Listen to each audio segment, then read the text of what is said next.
Hey guys, tonight we're stepping aboard something that should never have floated in the first place. A medieval ship, caught in a storm, with you on it. Forget sails billowing heroically, and crews working in perfect rhythm. This is splintered wood, spoiled rations, and men half mad from hunger, rot, and salt. You won't find glory here, just the smell of mildew and the sound of the sea trying to rip the planks apart. Navigation, a guess. Safety, a myth. Dignity, long gone. This isn't a test of strength. It's a slow, wet undoing.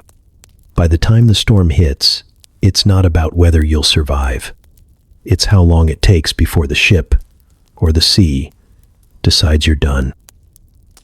So, before you get too cozy, take a second to like the video and subscribe, but only if you genuinely enjoy this strange little corner of quiet storytelling. And drop a comment with where you're listening from and what time it is for you. It's strangely comforting to know who else is drifting off with us around the world. Now get comfortable, let the day melt away, and we'll drift back together into the quiet corners of the past. You wake up to the gentle sensation of something nibbling your ear. It's not romantic, it's a rat. A fat, bristle-tailed stowaway, dragging a crumb of salted biscuit across your jaw like it's a dance floor. You bolt upright. Bad idea. Your skull cracks against the damp underside of a timber beam, and a few stars briefly appear to remind you how mortal you are. You're lying on a straw mat that smells like vinegar, and something worse, soaked clean through with brine and whatever passed for hygiene in the last century. You try to adjust your body, but the floor shifts beneath you like an annoyed serpent. That's right, you're on a ship. You chose this. You were promised adventure. The open sea. Tales of distant lands and mysterious isles. You thought it would be romantic, heroic, maybe even transformative. But now, all you feel is soggy. Your teeth hurt from grinding through sleep. Your eyes sting from salt and smoke. And your shirt, once vaguely white, is now stiff with dried sweat and whatever the cook spilled last night. You're not sailing into glory. You're trapped in a wooden box that creaks like a coffin and groans like it's debating whether it wants to live. The smell is your first true enemy. It hits harder than the waves. It's a stew of mildew, spoiled fish, wet wool, and something distinctly human, like armpit aged in vinegar and fear. The deck above your head leaks with every spray, and the boards beneath your straw mat feel soft in places that wood absolutely should not. You shift your weight, and something squelches. You don't investigate. Curiosity is for people who still have hope. Around you, the rest of the crew stirs. Crew is a generous term. It's a dozen semi-conscious men draped in burlap and scabs, each snoring like a dying ox. Someone coughs up something wet and possibly sentient. Someone else is muttering prayers in a dialect so old it might actually summon something. You try to stand but forget how balance works on a moving floor. You slam into the nearest beam, knocking loose a splinter the size of a quill. It embeds in your palm like a cruel souvenir. You crawl topside, guided more by instinct than bravery. The ladder is slick with seawater, grease, and what you hope is soup. You emerge into gray. The sky is a sheet of lead, and the sea stretches in all directions, rolling like it's laughing at you. The wind slaps your face like it knows you personally. The sails above you flap and groan.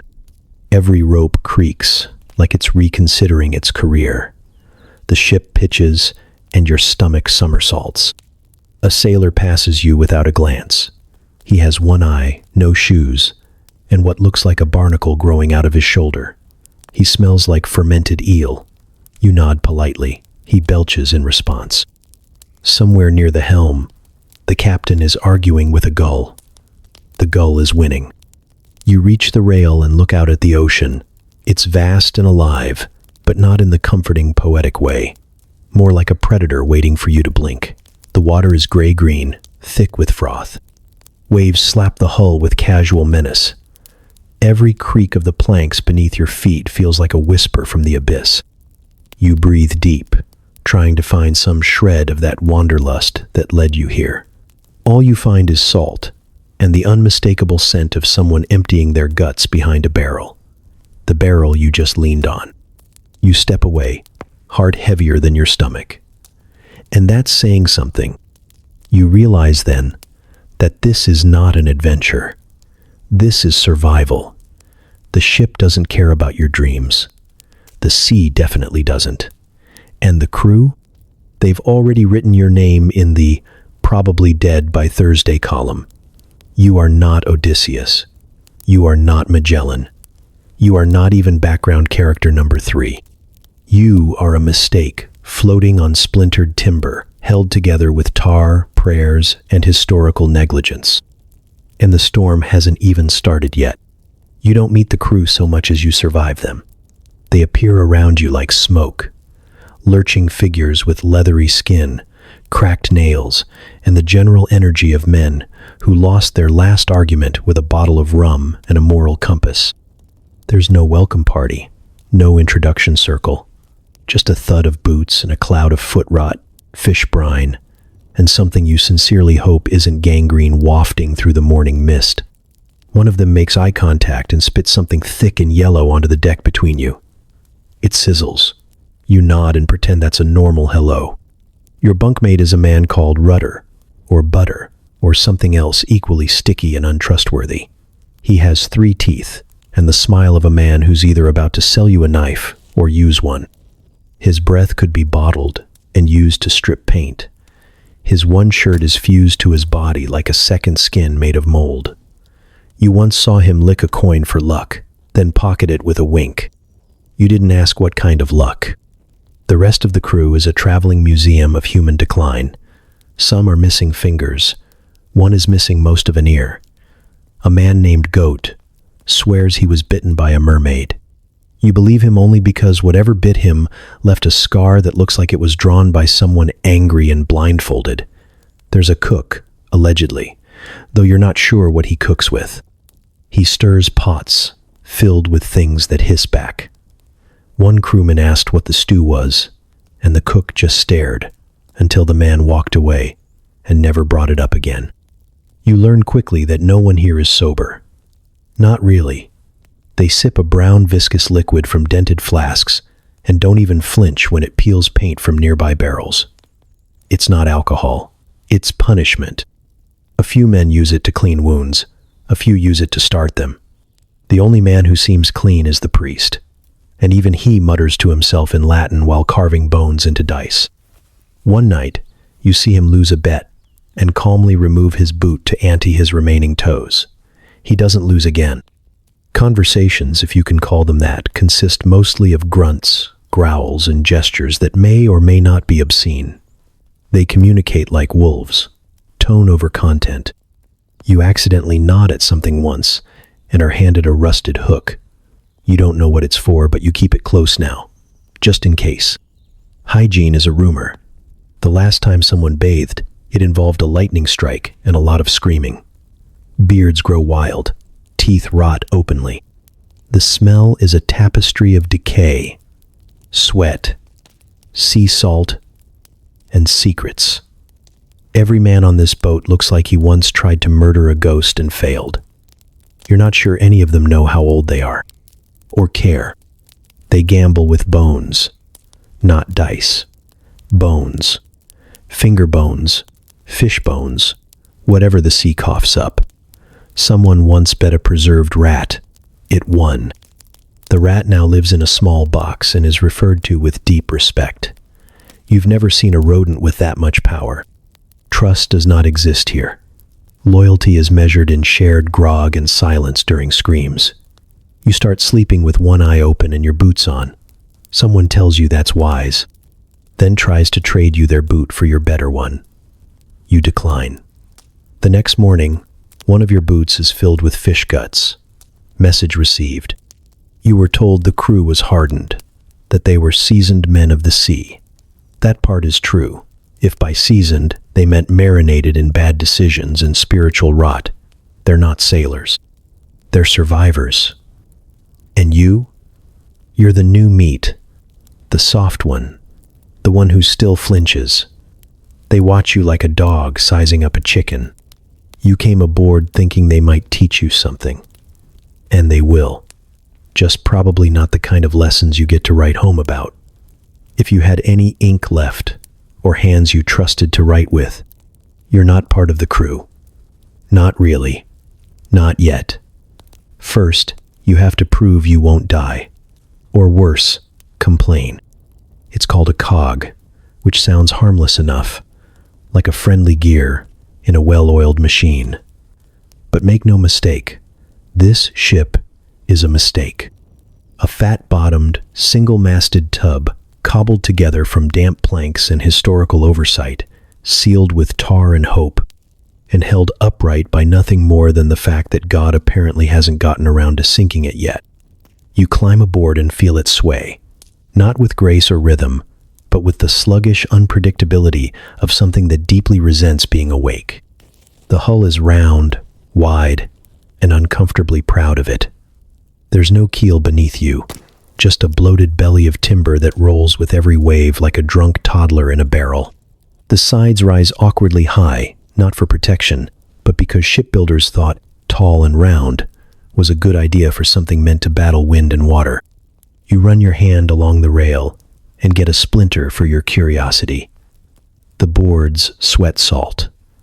The ropes groan like they know what's coming. Below deck is worse. The space feels carved rather than built. Low ceilings, crooked beams and corners that trap smells and never let them go. You're technically in a ship, but emotionally, it's a crawl space in a damp, wooden prison that moves. It leaks constantly, just not in the same place twice. Water trickles in from invisible seams, collecting in bowls, buckets, boots, any depression not already claimed by rats or filth. The floor shifts when you step, soft in places where timber has given up and gone fungal.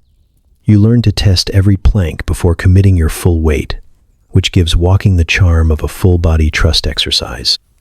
The steering is a theoretical concept. There's no wheel, no rudder the size of a door, just a long oar jammed into the stern and a man named Berthold, who occasionally kicks it when things go wrong. He claims to be the helmsman, but you've seen more control from a broken cart on a hill. The ship doesn't so much sail as it tolerates being shoved by wind and tide. It can technically turn, but only if the weather feels cooperative and three men scream at the sails simultaneously while another one prays to St. Brendan with the right amount of panic in his voice. The sail is square because triangles are for later centuries. It hangs like a tired bedsheet, patched and stained, trembling with every gust. When the wind shifts, the whole vessel shudders in a way that suggests it's remembering past trauma. There are no ropes that do one job. Every line has been repurposed, knotted, reknotted, and tied off to things that have no business being load-bearing. You ask a sailor what a particular line is for. He shrugs and says, "Whatever needs doing." You try to imagine how this ship was built. Maybe a fever dream in a muddy shipyard, planks hammered together by apprentices working off a half-remembered sketch and some wet theology. There's no symmetry, no elegance, just bulk. It doesn't slice through water. It survives it. Every wave feels like a test, every gust a question, every creak a whispered confession. This was never supposed to work.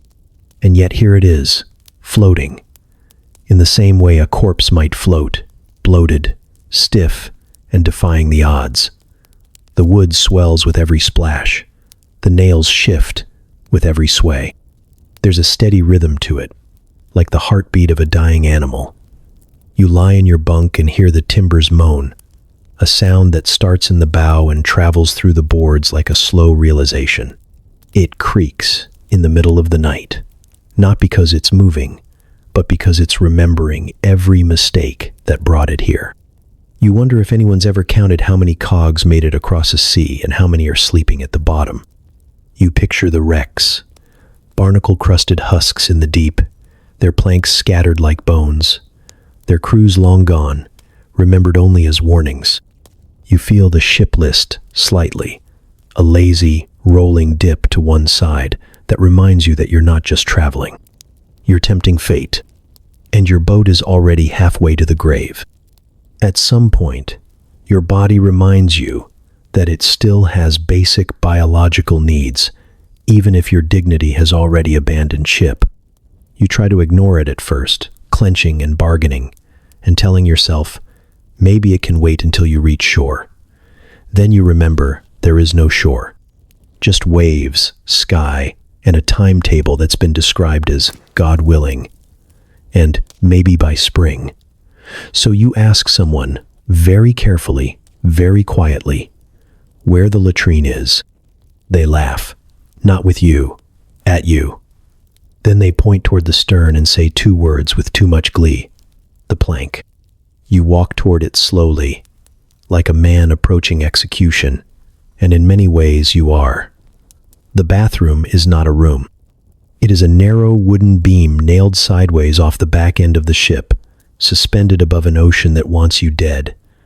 There's no privacy, no enclosure, no railings. Just a splinter-riddled board, slick with sea spray and regret, jutting out over churning water like some kind of cosmic dare. The wind is immediate and personal. It punches you in the chest, then laughs and tries to lift your tunic over your head. Your hands are busy holding the sides of the beam, so modesty is no longer an option. There are gulls watching. One of them tilts its head in judgment.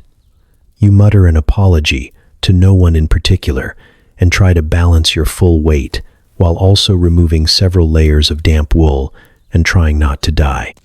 This is not a moment of peace. There is no catharsis here. The ship shifts beneath you. The beam flexes like it's made of chewing gum, and suddenly you understand the true meaning of exposure. Every gust feels like a betrayal. Every creak of wood beneath you feels like the start of a drowning. You're hovering over the sea, trousers tangled around your ankles, doing something so fundamentally human it's almost holy. And yet nothing has ever felt less sacred. You try to go quickly, but your body seizes with stage fright and fear. The waves below churn like hungry mouths. You grip the edge of the board tighter and try to breathe through the panic. Then the ship lurches. Not a little. A full groaning twist as it catches a rogue swell and bucks sideways. Your legs scramble. Your heart forgets how to beat. You come within inches of becoming marine life. When you finally stumble back onto the deck, shaking, windswept, and somehow older, no one claps. No one congratulates you for surviving a task that required Olympic-level balance and spiritual detachment. A sailor passes by and hands you a rag. You don't ask what it's for. You just accept it and try not to look too long at the stains. Toilet paper hasn't been invented yet, and it shows. You ask if there's any alternative. Maybe a bucket, a chamber pot, a corner somewhere with a little curtain and a shred of mercy? The response is a shrug. Then someone mentions that the captain uses a special rope he hangs over the side. You ask if that's safer. They say no. He's fallen in twice. At night, it gets worse. No lanterns, no visibility. Just you, the sea, and the cold certainty that if you misstep, the crew will hold a brief moment of silence and then divide up your rations. They won't fish you out. They can't. They're barely holding themselves together. You think of all the sailors who vanished during these midnight rituals, slipping quietly into the black with their trousers halfway down. There is no shame on board because shame requires privacy, and privacy is a myth. Your most vulnerable moments happen inches away from death, with witnesses. It's not just humbling, it's humiliating. You stop asking for space. You stop asking for dignity. You just adapt. Or you don't. Eventually, you stop looking the gulls in the eye. It begins slowly. A gentle roll beneath your feet, like the ship is humming a lullaby you can't quite understand. Then it intensifies. Gradually, almost politely at first, as though your stomach is being invited to reconsider its current occupation. The horizon won't sit still. Your legs have started swaying independently of your will. At first, you try to act casual, gripping a rope and smiling through gritted teeth like you've done this before. You haven't, and your insides know it. You think maybe you're just hungry, or tired, or allergic to salt. Anything but seasick. But then a new wave hits, and the floor tilts just slightly too far in the wrong direction. Your body sways. Your lips tingle. A deep, ancient nausea rises from somewhere behind your lungs like a warning flare. Your mouth fills with spit. Your dignity whispers goodbye. You don't make it to the rail. You aim for a bucket tucked in the corner of the deck, conveniently placed near the crew's sleeping quarters, and let go with the grace of a dying goose. The problem is that the bucket is already occupied by some foul stew of bilge water, fish guts, and possibly human sin. Your contribution only adds insult to injury. The contents slosh, splash, and release a scent that could singe eyebrows. You step back, dazed and clammy, trying not to pass out. The captain walks by, gives you a glance, then carefully decides he didn't see anything. He moves on with the calm of a man who's witnessed far worse and doesn't get paid enough to care.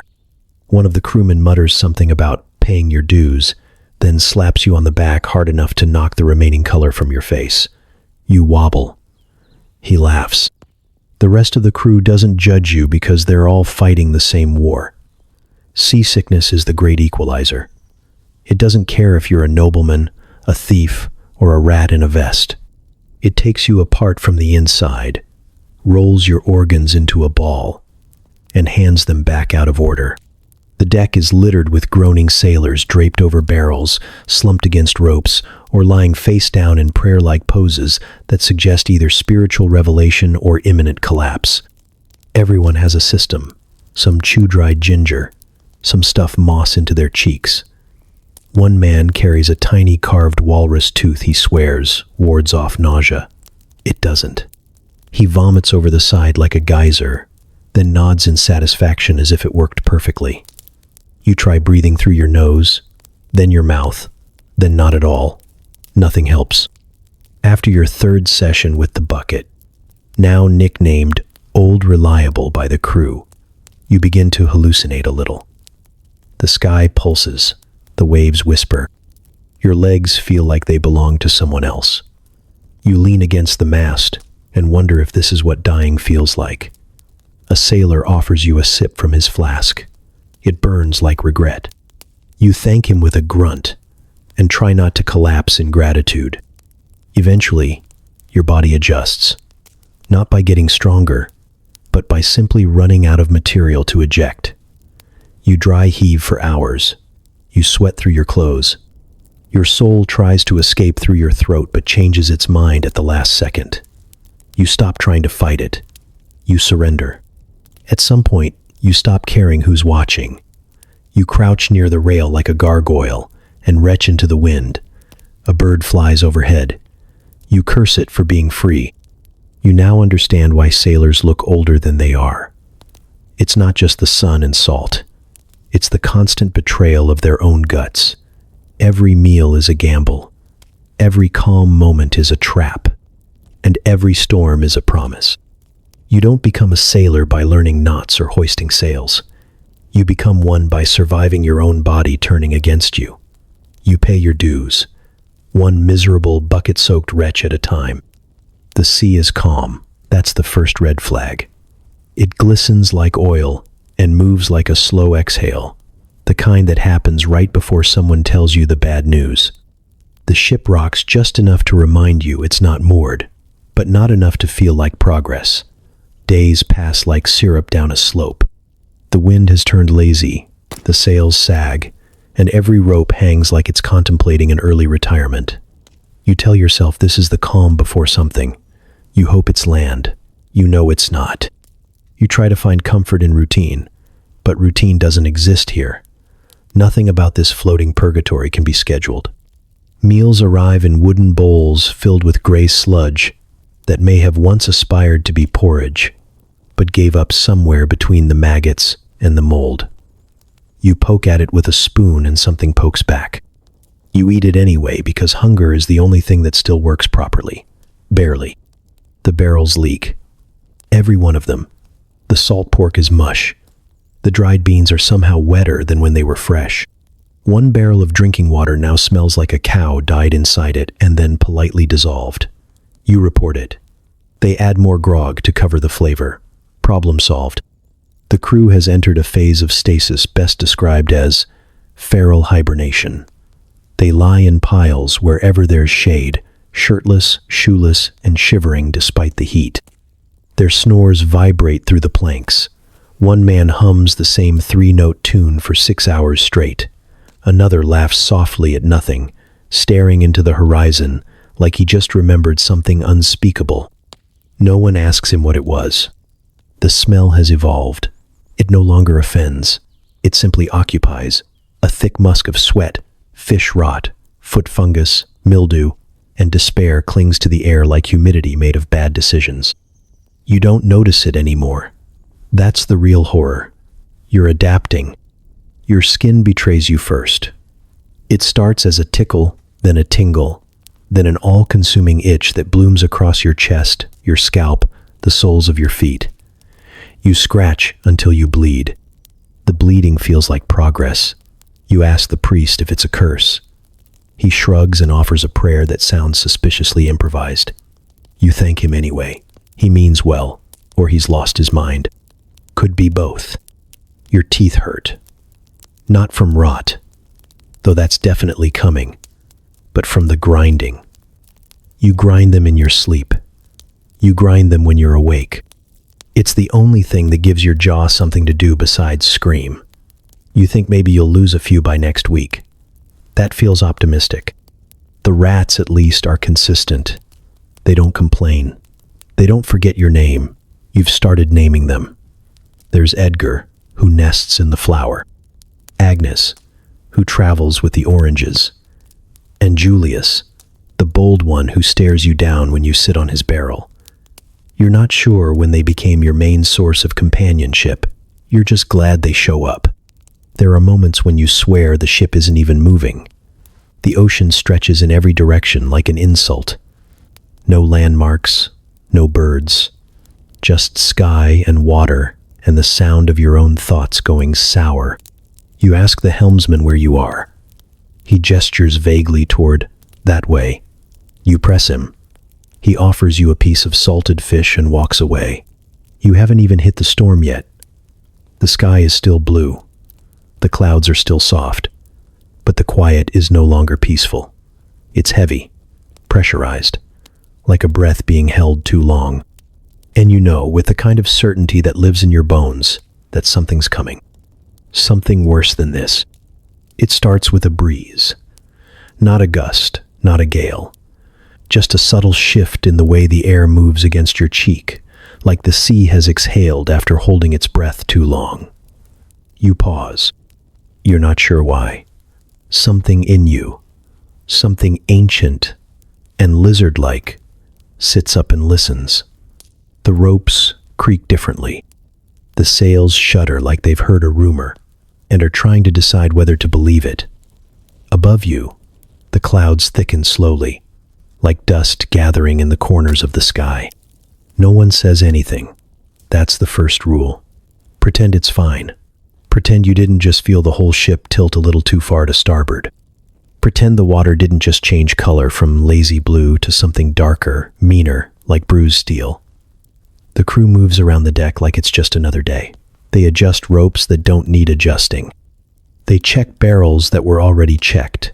They whistle, not cheerfully, more like they're warning the air to stay friendly. You try to mirror them. You try to walk like your knees aren't made of questions.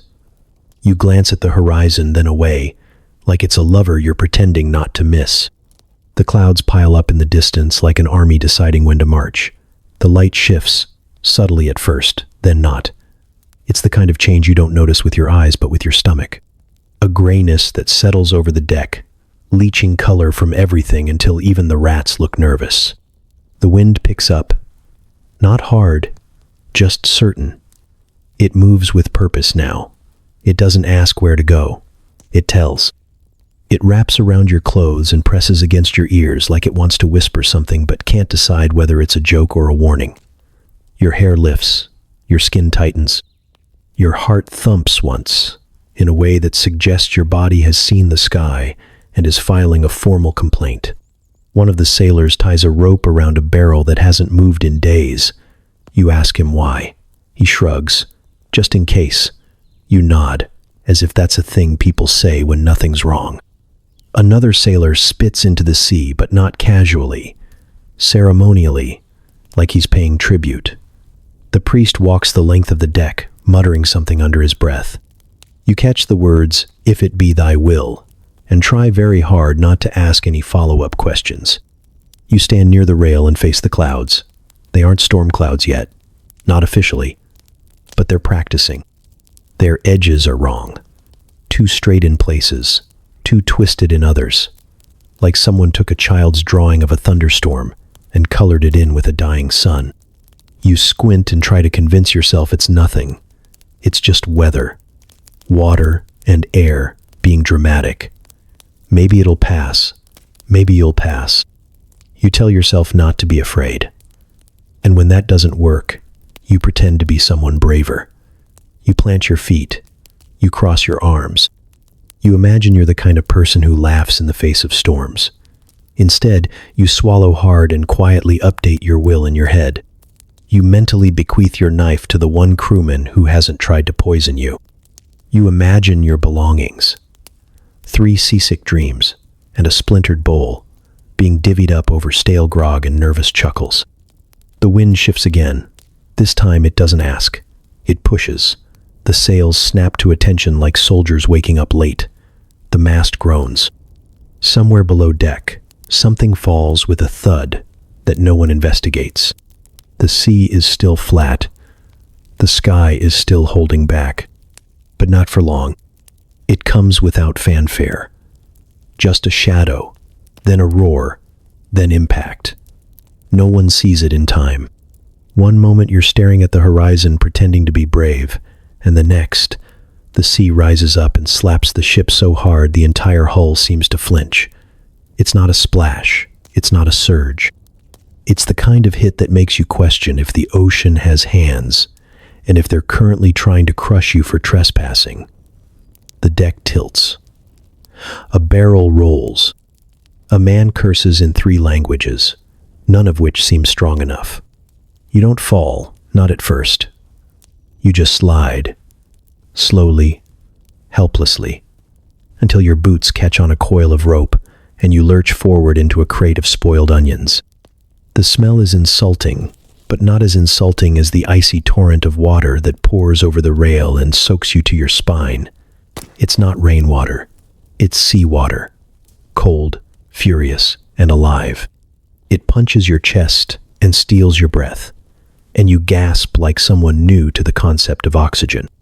Your clothes cling instantly, drenched and heavy, dragging at your limbs like they want to finish what the wave started. You stagger upright, blinking salt out of your eyes, and realize the ship isn't done moving. It rocks again, this time harder, bow dipping like it's bowing to something larger and much less friendly. You grab a beam and hold on. The beam creaks. So does your faith in everything. The crew is chaos now. Men shout without words, racing to secure lines that are suddenly, urgently alive. Sails flap like wounded beasts, snapping in and out of control. A second wave slams against the hull, not as large but meaner. Vindictive. Like the first one missed, and this one wants to make a point. It sends another wall of water over the side, sweeping a bucket and someone's boot into the sea. The boot was yours. You think about jumping below deck, but then you hear the crash. Something massive tumbles down there. A barrel, or maybe a man, and you realize there is no safety. Not up here, not down there. Only varying degrees of drowning. The wind joins in now, howling through the rigging like a choir of banshees, and suddenly everything has volume. The creaking wood, the cracking sail, the sound of a man vomiting off the stern while praying for his mother. Your teeth start chattering without permission. Your hands shake, even when you clench them.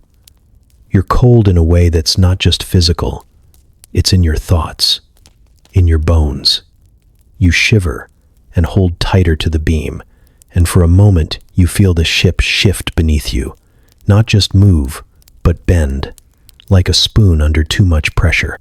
A wooden spoon in the hand of an angry god, being stirred through a pot of punishment. Someone screams, not a dramatic yell, a full, panicked, throat-ripping shriek that you're pretty sure came from the first mate. You look toward the source and catch only a glimpse, his feet disappearing over the rail, swallowed by spray. No one goes after him. Not because they don't care, but because they can't. Because the ship is bucking now, like it's trying to shake you all off. And if anyone lets go, they'll follow him into the dark. You try to convince yourself this will pass, that it's just one wave, maybe two, maybe four. You try to remember what the captain said about storms. Did he mention surviving them? Or just cursing them with poetic flair? Another wave hits. You're starting to suspect you're not immortal after all. The first sound is a sharp snap, almost clean, almost polite, like the crack of a whip held back just long enough to hurt. Then it becomes something uglier, louder, more animal. The canvas screams as it rips, tearing in two like a priest's robe at a funeral. You look up just in time to see the mainsail split down its center, flapping wildly like a maimed creature trying to escape. It's not a clean rip. It's jagged, angry, like the sky itself clawed it open. You don't realize you're holding your breath until the wind punches the air out of you. For one beautiful, empty moment, there's silence. No one speaks. No one moves. Even the storm pauses, as if curious what you'll do next. Then the shouting starts, all at once. A choir of panic in half a dozen tongues, none of them helpful. Latin prayers slurred through cracked lips. Dutch curses hurled at the wind like knives. English screams that contain no strategy, only volume. You don't understand every word, but you understand every tone. We're screwed. Someone shouts it in French, and then in Italian, and then again in something that might be Low German but is mostly just vowels and regret. It becomes the mantra of the deck. The only unifying principle between men who can't agree on the name of the wind but know for certain it's about to kill them. The mast sways under the weight of failure.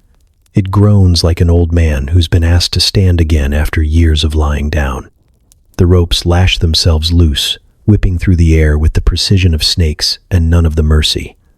One of them hits a sailor square across the face, opening a red line down his cheek. He doesn't flinch. He just grabs the end of the rope and ties it back down, teeth clenched, eyes wild. The torn sail slaps itself to pieces, each gust peeling off more canvas. What's left of it flutters like a flag in retreat. Without the sail, the ship is no longer moving with purpose. It jerks and turns in place like a drunk animal trying to bite its own tail. Every wave feels sharper now, less like water and more like fists. The ship doesn't ride them. It receives them, unwilling and unready. You look around and realize there's no plan, no order, no command barked from the helm that cuts through the fear. The captain is on one knee, clutching the railing and mumbling a verse that might be scripture or might be last rites. You expect someone to take charge. No one does. You do what you can, which is almost nothing. You haul a line that doesn't belong to anything anymore. You lash down a barrel that's already empty. You shout something that sounds like leadership, but is mostly just your voice trying not to shake. A rat scurries across your boot. You don't even react. You wish you had its confidence. The ship groans again. Not the planks this time. The whole body of it. A deep, resonant moan that vibrates in your jaw and ribs like a dirge. It is the sound of old wood, remembering its age. You press your back against the mast, eyes darting to the sky, hoping for a break, a moment of clarity, a sign. All you see is cloud. Thick, bruised, boiling cloud, churning in layers like a storm with thoughts and feelings. It is not done with you. The sea has only begun to express itself. The next wave slams the bow, spraying a curtain of salt water across the deck. You taste it in your teeth. You taste fear too. It's sour and familiar. You groan. Same as the mast. Not because it helps, but because it's the only thing left to do that feels human. You assumed, naively, that steering a ship, any ship, would involve some kind of logic. A wheel, perhaps. Levers. At least a sense of intention. But medieval navigation is not so much a system as it is a stubborn suggestion hurled into the void. The cog, as you now understand with aching clarity, was not built for agility. It was built to float in the general direction of over there, and to do so while loudly resenting every moment of it. There is no wheel, no compass, no map worth the parchment it's rotting on. There is only the rudder, which is actually just a plank nailed to the stern, and a man named Emeric, whose job is to wiggle it. Emeric is not what you'd call alert, or functional, or, depending on the hour, conscious. He spends most of his day with one hand on the tiller and the other wrapped firmly around a dented flask. His eyes never seem to focus on the same place twice. When you ask him which way we're turning, he squints at the horizon, belches, and says, "Leftish." This is not comforting. The rudder itself looks like something stolen from a barn door. It's mounted, crooked, tied off with rope that's been repaired so many times it looks like a textile history of bad luck. It groans when it moves, if it moves, which it doesn't always. The entire system depends on the mood of the sea, the whims of the wind, and Emeric's blood alcohol content. If all three align, you might change course. If not, you spin gently in a circle while the crew pretends it's part of the plan. During calm waters, this incompetence is a joke. You all laugh about it, shake your heads, and make vague references to destiny. But during a storm, this storm, it becomes a tight knot in your chest that refuses to loosen. The wind shoves the ship sideways, the waves spin it, and Emeric just leans into the rudder like a man trying to steer a brick with a stick. You watch as the bow points east, then north, then directly at the sky. No one seems sure which direction you're supposed to be going. Least of all, Emeric. You offer to help. Emeric lets you hold the tiller for a moment, and you feel powerful until the ship bucks violently to port and nearly throws you into the sea. You hand it back. He nods solemnly, as if you've now joined a sacred order.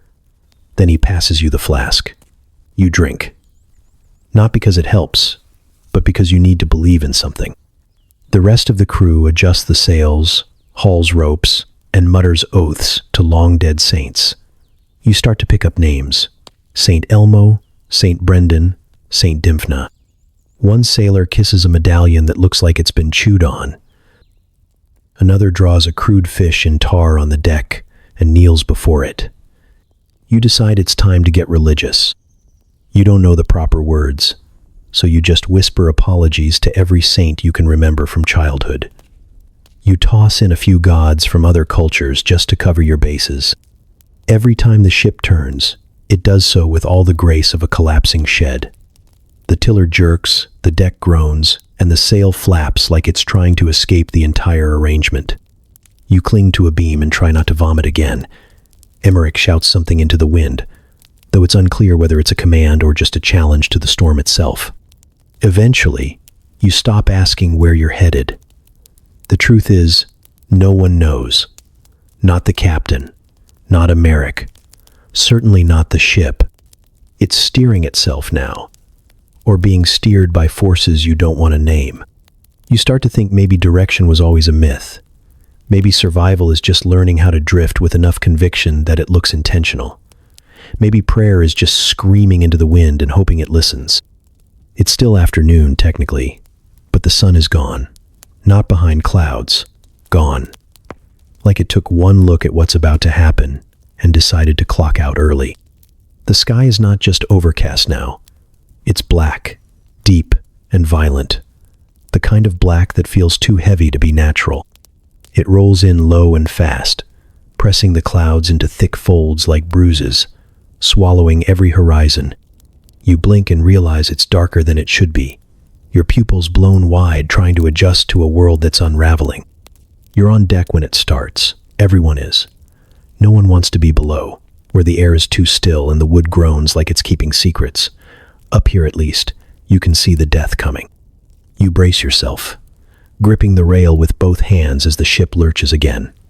The waves are taller now, not crashing, not breaking, just rising, building themselves up into something biblical. Lightning forks across the sky, sharp and white and mean. It doesn't flash. It rips, slicing the dark in half like a sword through cloth. You don't even have time to count before the thunder lands. It doesn't roll.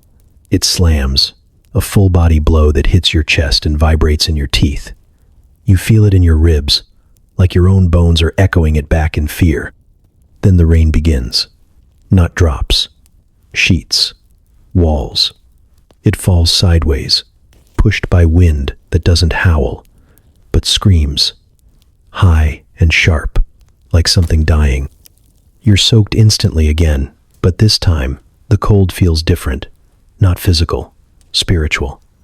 Like the storm knows you, and it's unimpressed. The deck turns slick, ropes writhe, sails snap and tear and slap the air with panic. No one talks. There's no point. The sound is too big, too much. The storm is its own voice now, roaring louder than anything human could offer. The ship groans, loud and long, as if protesting its very existence. You hear wood splinters somewhere near the bow. You don't look.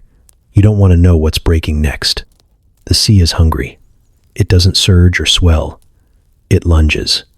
Waves come in fast and close, not like water but like muscle, like something with joints and teeth. They crash over the sides, ripping loose anything not tied down. A barrel goes, a crate, a man.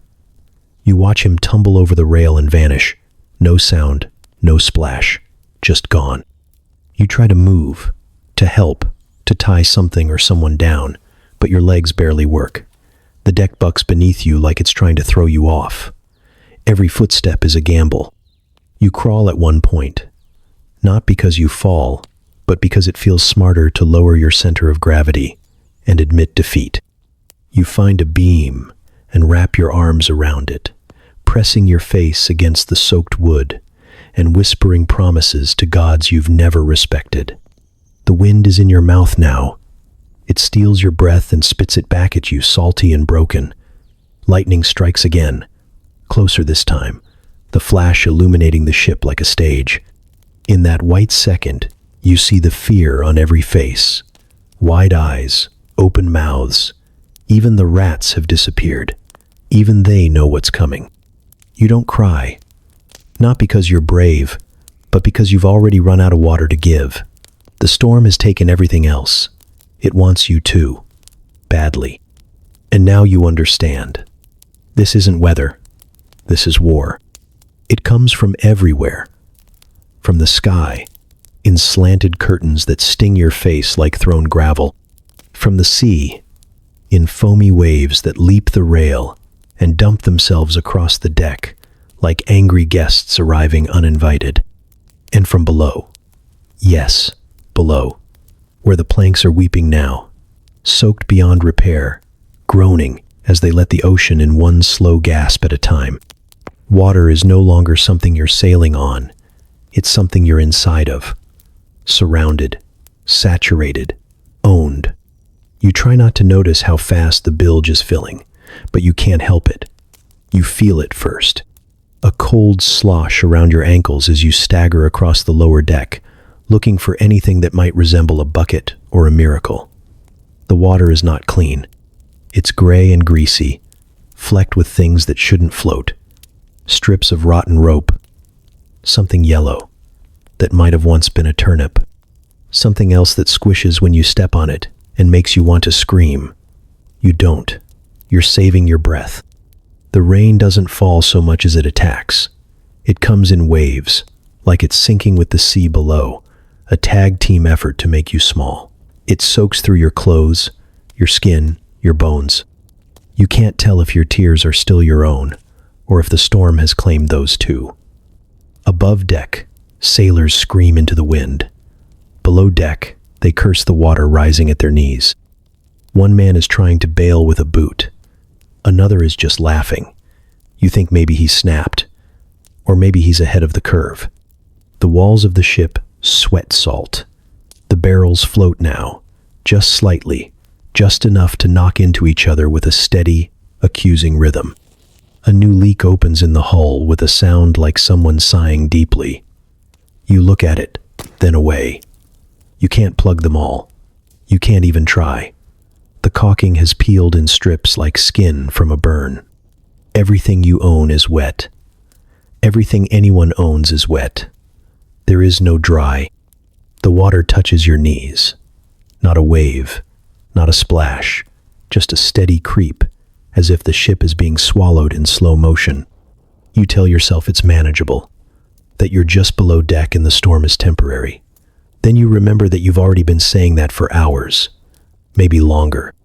Time stopped meaning anything when the sky turned black. The smell is unbearable. Salt and mildew and the sour tang of unwashed flesh all churned together in the bilge like a stew of regrets. Someone says it smells like soup. Someone else says it is soup. No one laughs. You catch a glimpse of something floating past and decide not to investigate. Knowledge is not power here. It's punishment. Every step is work. Every breath tastes of damp wood and desperation. The ship groans louder now, a tired beast under a weight it was never built to bear. You run your hand along the hull and it feels soft. Not spongy, but not right. Like it's thinking about dissolving. You remove your hand and wipe it dry, even though nothing is dry. It's just something to do. Above, thunder.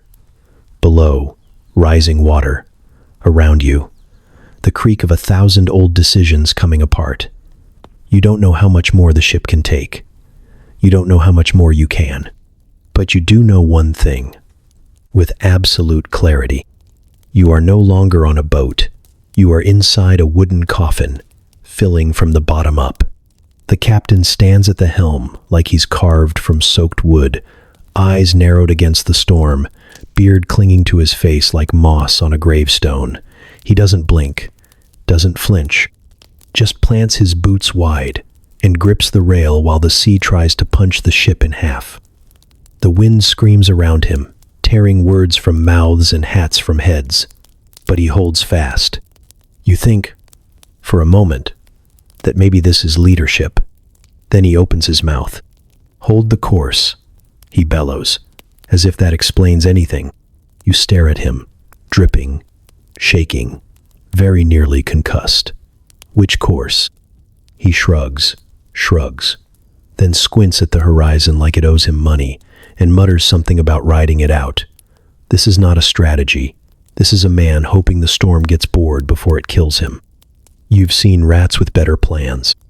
The crew doesn't argue, not out loud. They've been through this before, probably. Or they're too wet and tired to question authority.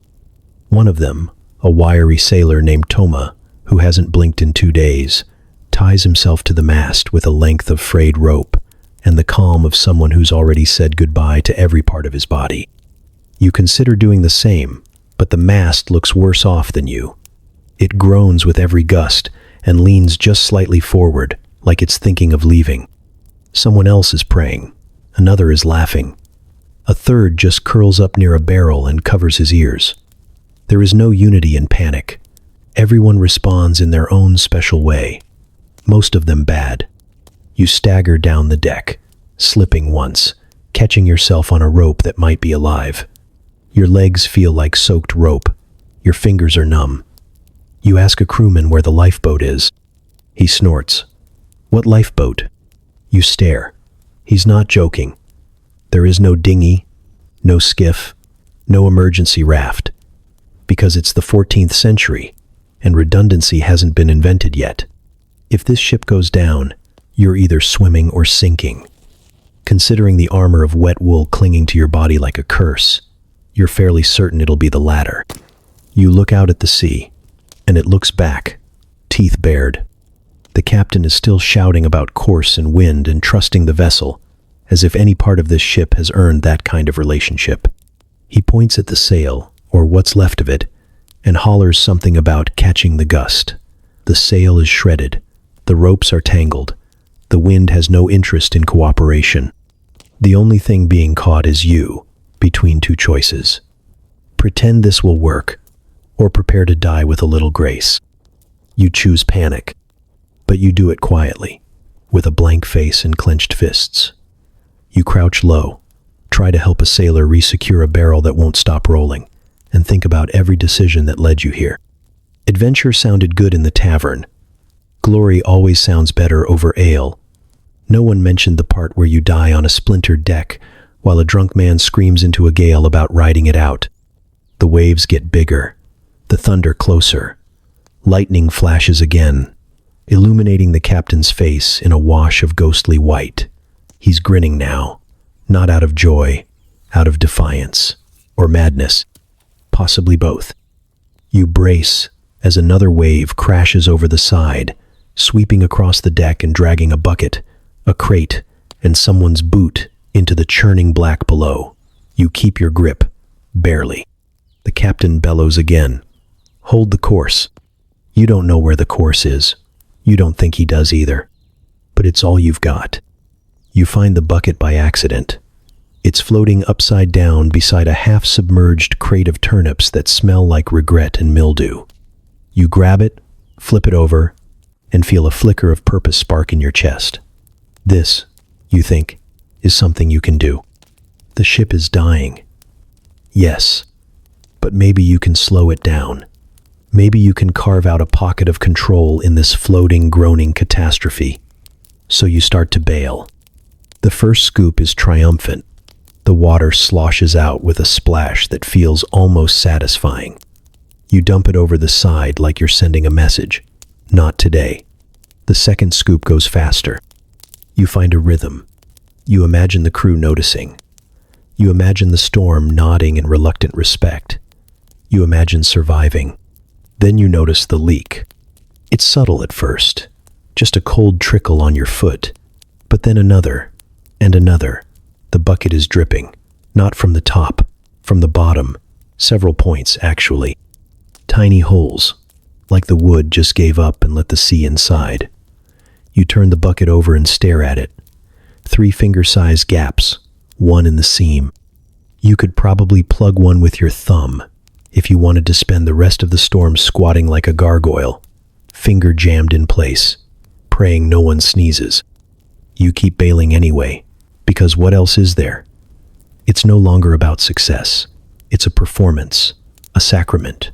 Every scoop of water flung overboard is a whispered plea, a desperate ritual.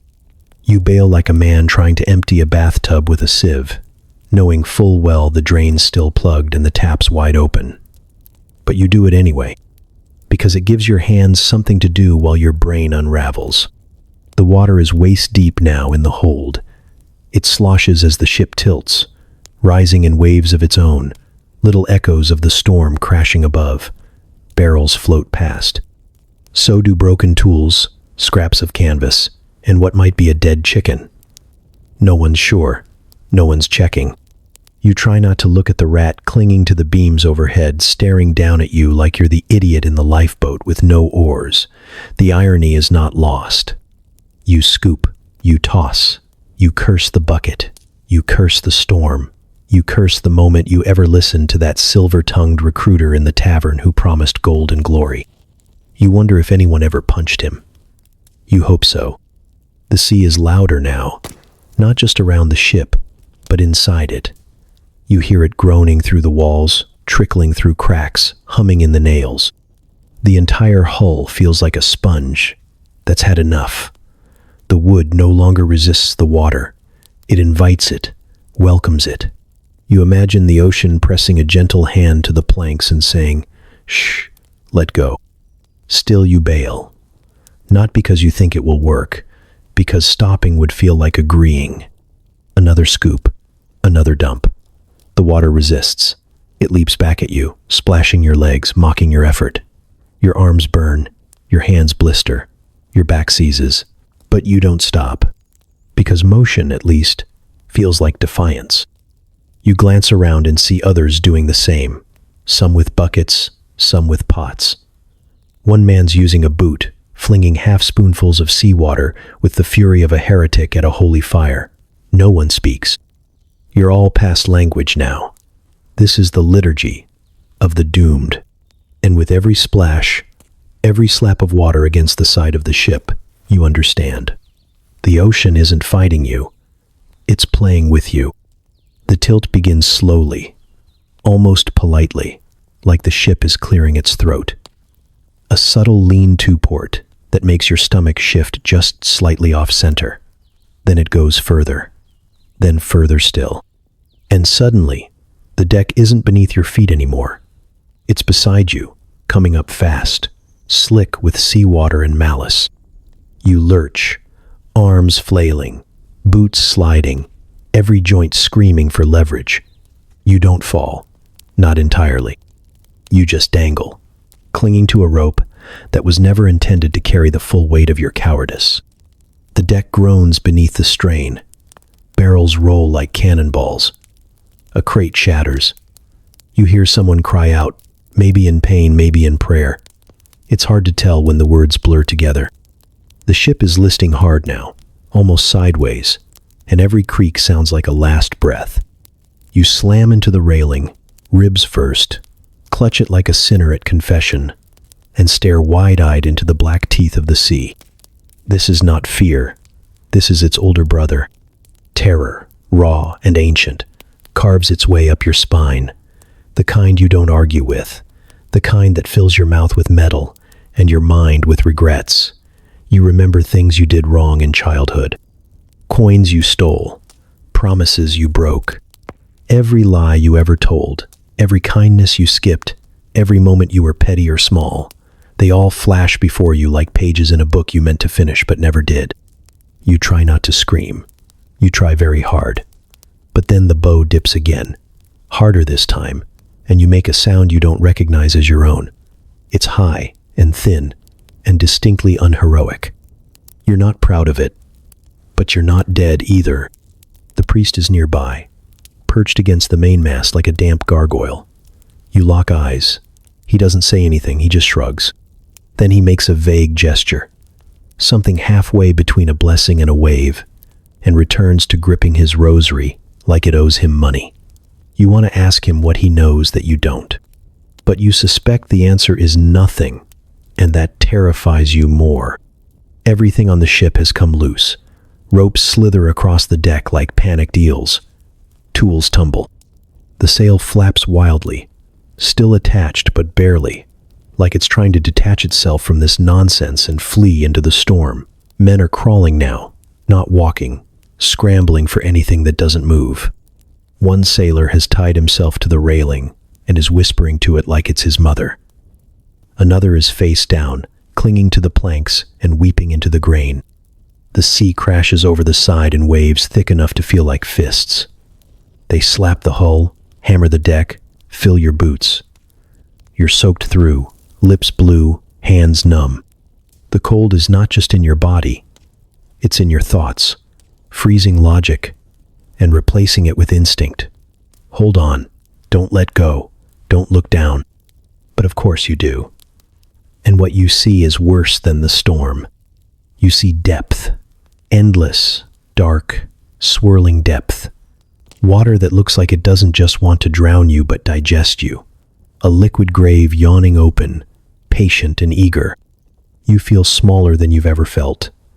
Not like a man on a ship, like a speck on a dying leaf, caught in the breath of something enormous.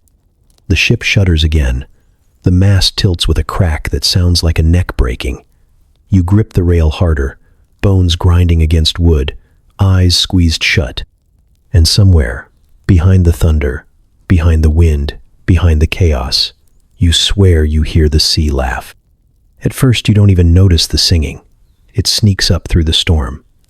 low, rough, almost guttural, like the sound of old wood settling. You think it might be the wind at first, or maybe the sea grinding against the hull, but then it swells into something more deliberate. Voices, dozens of them, layered in thick, staggered harmony, pushing against the chaos with stubborn melody. It's not loud exactly. It doesn't have to be. It just exists, clear and persistent, in a world that currently feels like it's collapsing into foam. The rhythm is slow, deliberate. Every few seconds, the line ends with a grunt of effort, timed with a heave of rope or a swing of the boom. The ship is barely holding together. The storm is still clawing at every inch of timber, but the sailors are singing like they're in a cathedral instead of a coffin. It's not joyful. It's not hopeful. It's heavy, weighted down with the kind of emotion you don't name out loud. You pause, hands numb on a rope you forgot you were holding, and just listen. It's beautiful. Not in the way music usually is, not polished or sweet or clever. It's ragged, off-key, full of cracked voices and short breaths and desperate harmonies. But it cuts through the wind like a blade. It makes something in your chest loosen, then tighten, then break completely. Your throat catches. You blink hard. It doesn't help. You start crying. You don't mean to. It's not the loud kind. Just a slow leak, hot against the cold rain, slipping down your face without permission. You're not even sure what you're crying for. Yourself? The ship? The sheer audacity of these men singing while the sea tries to swallow them whole? It doesn't matter. The tears come anyway. And then you hear the words. Not clearly. Not at first. They're muttered, half buried in the wind and the water. But the chorus repeats, over and over. You catch phrases in Latin, in Flemish, in something older. The tone shifts, less rhythmic, more solemn, less work song, more dirge. That's when you realize it's a funeral hymn. You glance around, scanning the deck for a body. Maybe someone fell overboard. Maybe someone drowned below deck, and they're hauling him up now. But there's no shrouded corpse, no weeping crewman clustered around a bundle of cloth. Just the storm, and the ropes, and the song. So who is it for? No one answers. No one needs to, because the truth creeps in slowly, like rising water. It's for you, for all of you, for the ship, for the voyage, for the dream that once looked like adventure and now smells like mold and fear. They're singing their own funeral, one line at a time, as they work to keep the mast upright and the sails from ripping free entirely. They've done this before. That realization hits harder than any wave. This isn't a spontaneous act of defiance. It's tradition. It's ritual. These men know when the sea has made up its mind, and this is how they answer. Not with panic, not with prayer, with music, with rhythm, with voices wrapped around each other in a final act of stubborn dignity.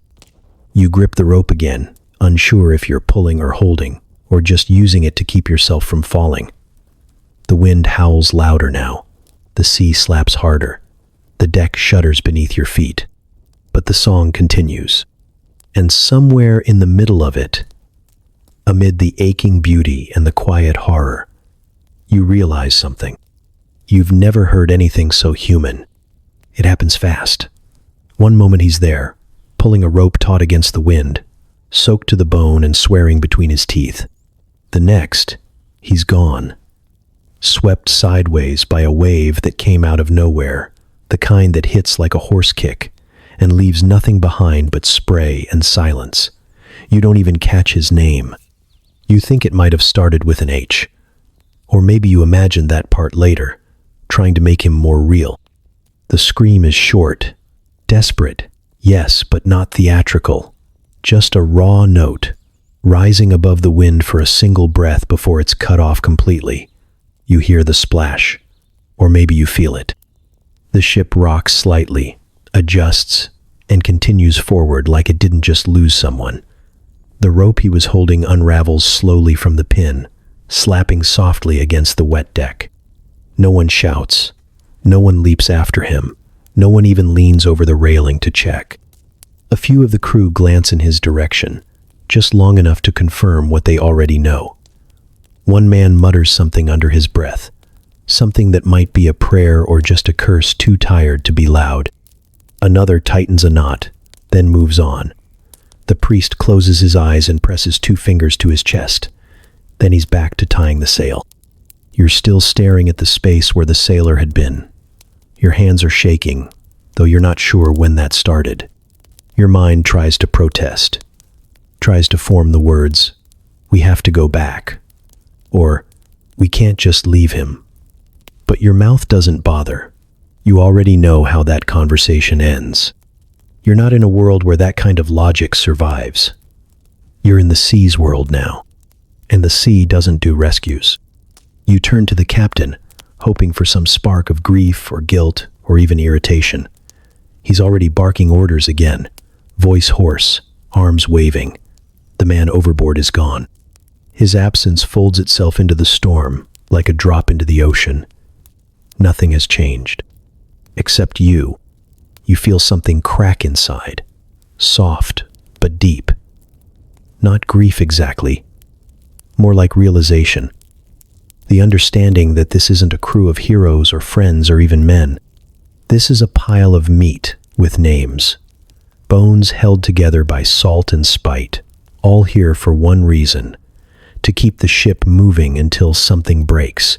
If that something is you, so be it. You're ballast with fingernails, temporary, interchangeable. No one writes down who was lost. No one marks it. No one will remember. You try to imagine his family if he had one. A mother, maybe. A girl waiting in some muddy port town, or a brother who never wanted him to leave. You picture them asking, someday, what happened? And you realize the answer will be a shrug, a sigh, maybe a joke about swimming. You feel sick, but you don't vomit. Not because you're brave, because you're too tired. The storm doesn't slow. The ropes still whip. The mast groans with every gust. The sea doesn't mourn. It doesn't pause to reflect. It just wants more. And the worst part is, so do you.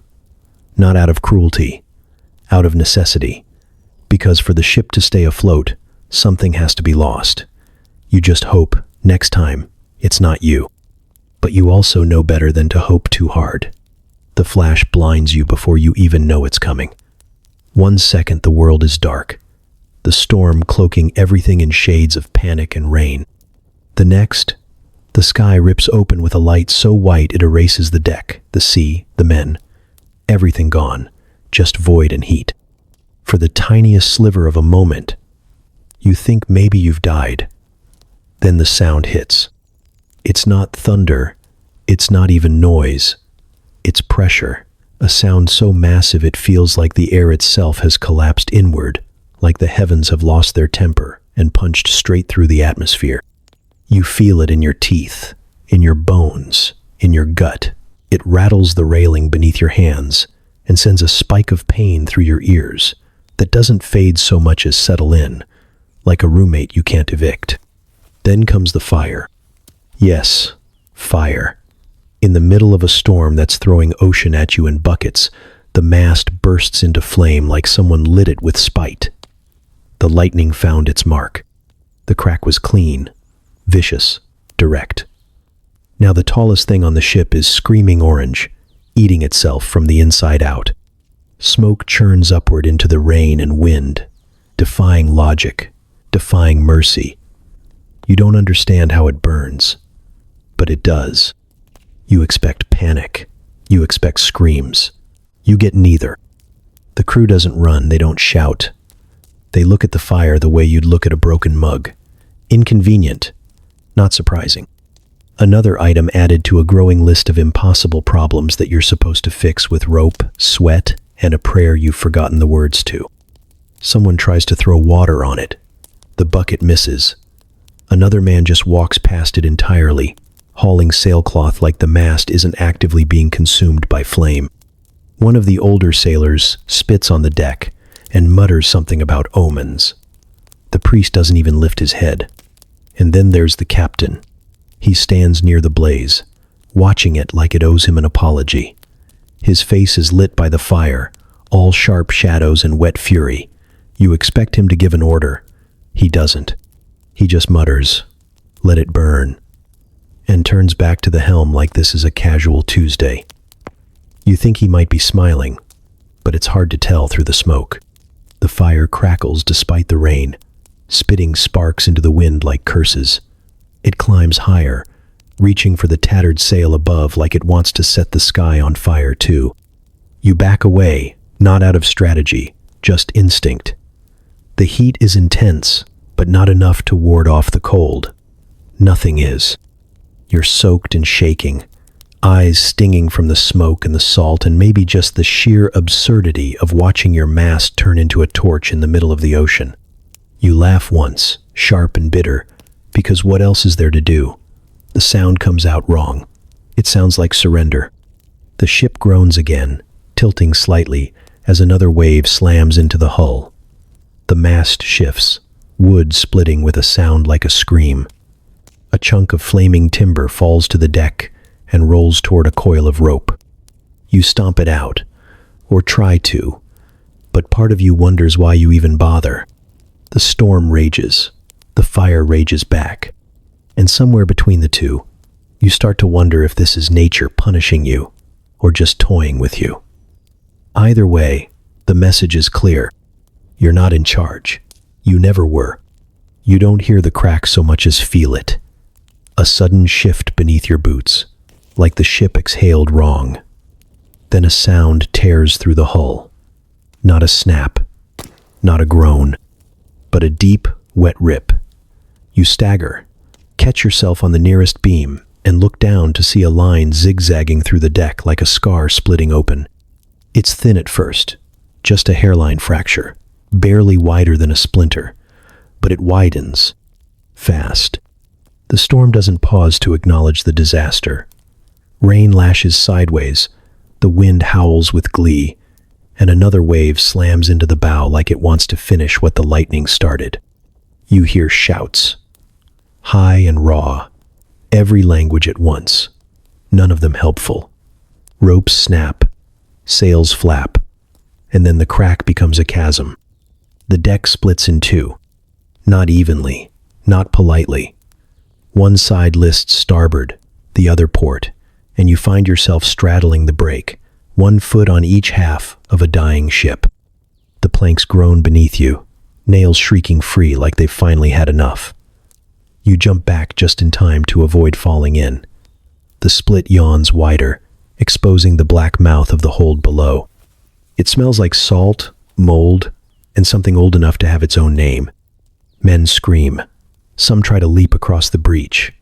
One doesn't make it. You don't see him land, just a blur of limbs, and then nothing.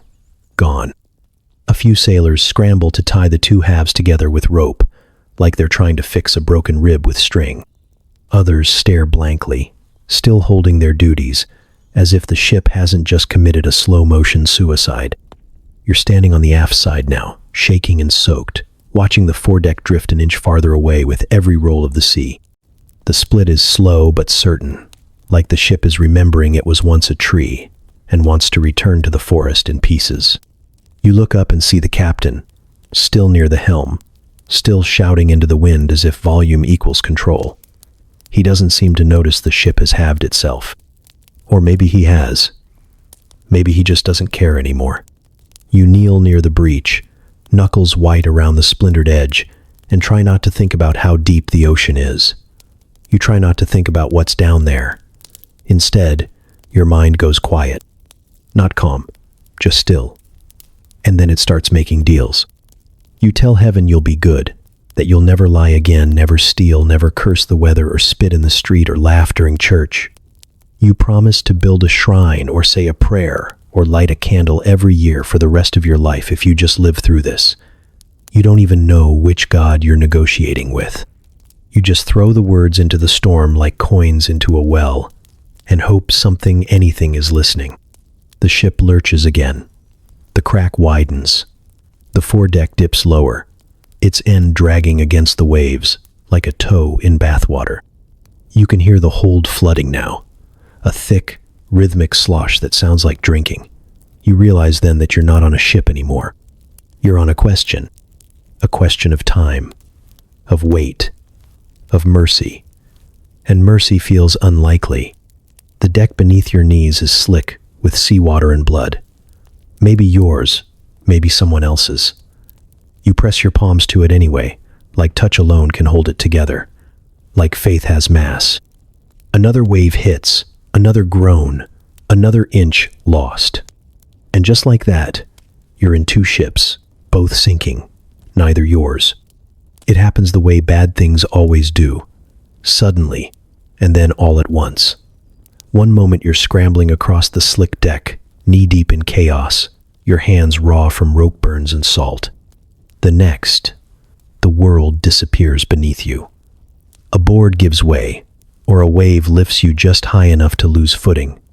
You don't remember falling. Just the blur of sky, the punch of wood, and then water. Cold hits like a fist. You plunge into the dark underbelly of the ship, where the storm's noise goes muffled but no less cruel. There's no air, just wet black and the taste of brine in your throat. You twist, panic, try to kick up, but there's no up, just pressure. Your arms hit something solid, a beam, a barrel.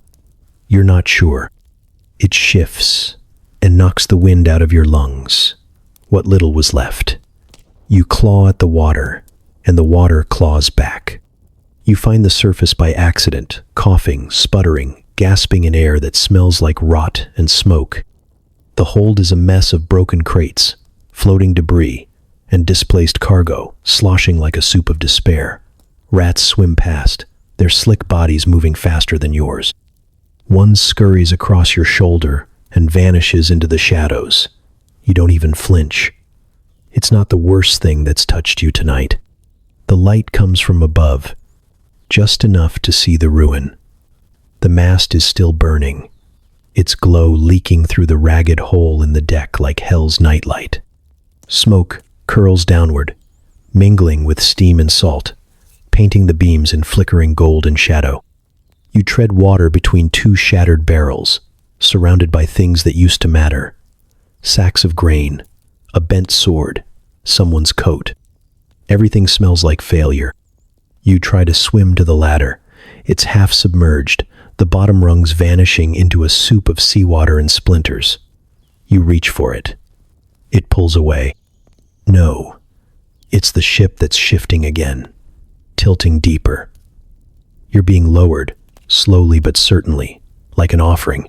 The water's rising, inch by inch, dragging everything with it. One barrel bobs next to you, and then suddenly isn't. Sucked under into the unseen depths of the flooded lower hold. You don't wait to see what follows.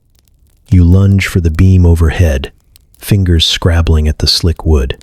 You get a grip, barely. You hang like a wet rag, legs kicking weakly, lungs rasping with seawater and fear. Every muscle screams. Your skin is ice. The smoke above thickens, turning your breath into something sharp and mean. You cough again, and it echoes, lonely and pathetic, in the hollow dark. Something below brushes your leg. You don't check what it is. You don't want to know. You've learned by now that the sea is curious, and curiosity at this depth feels personal.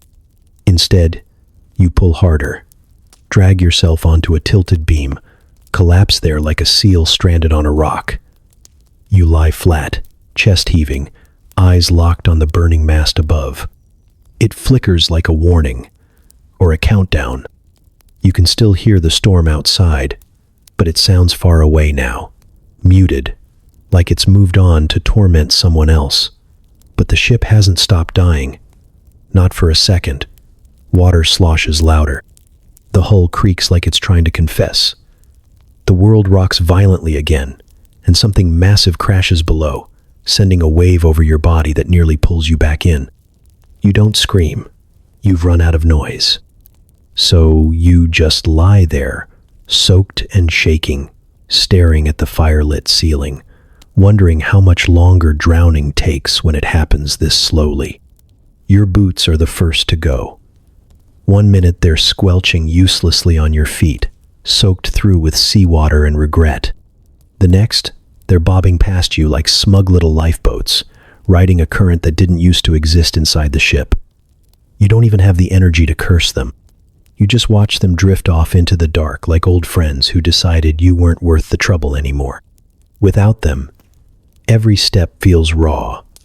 Your feet are torn from splinters, bruised from slamming against shifting boards, and numb with cold.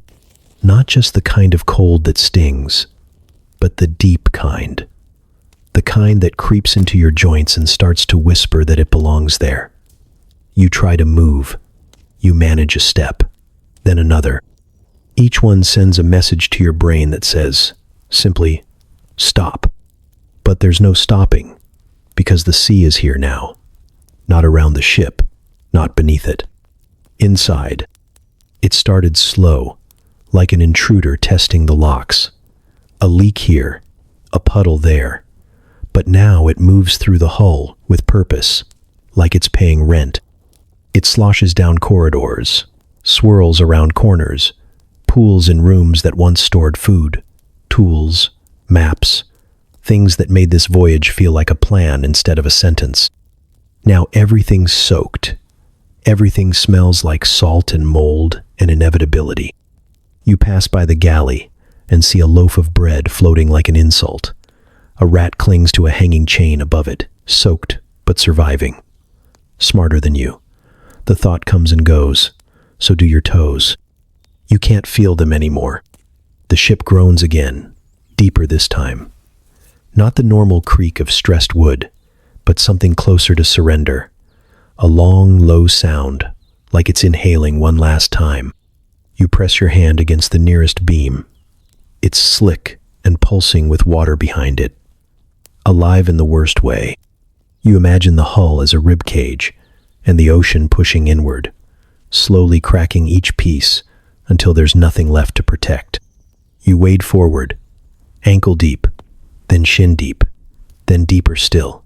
Somewhere behind you, a barrel rolls loose and smashes against the wall, spilling salted fish into the rising tide. You step on something soft. You don't check what it is. You've learned better by now. A rope dangles near your head, frayed and limp, dripping in rhythm with the water that seeps from every joint in the ceiling. The lanterns are out. The only light comes from the occasional flicker of the fire above, still burning like a cruel joke, casting shadows that stretch and sway as if the ship itself is shifting in its sleep.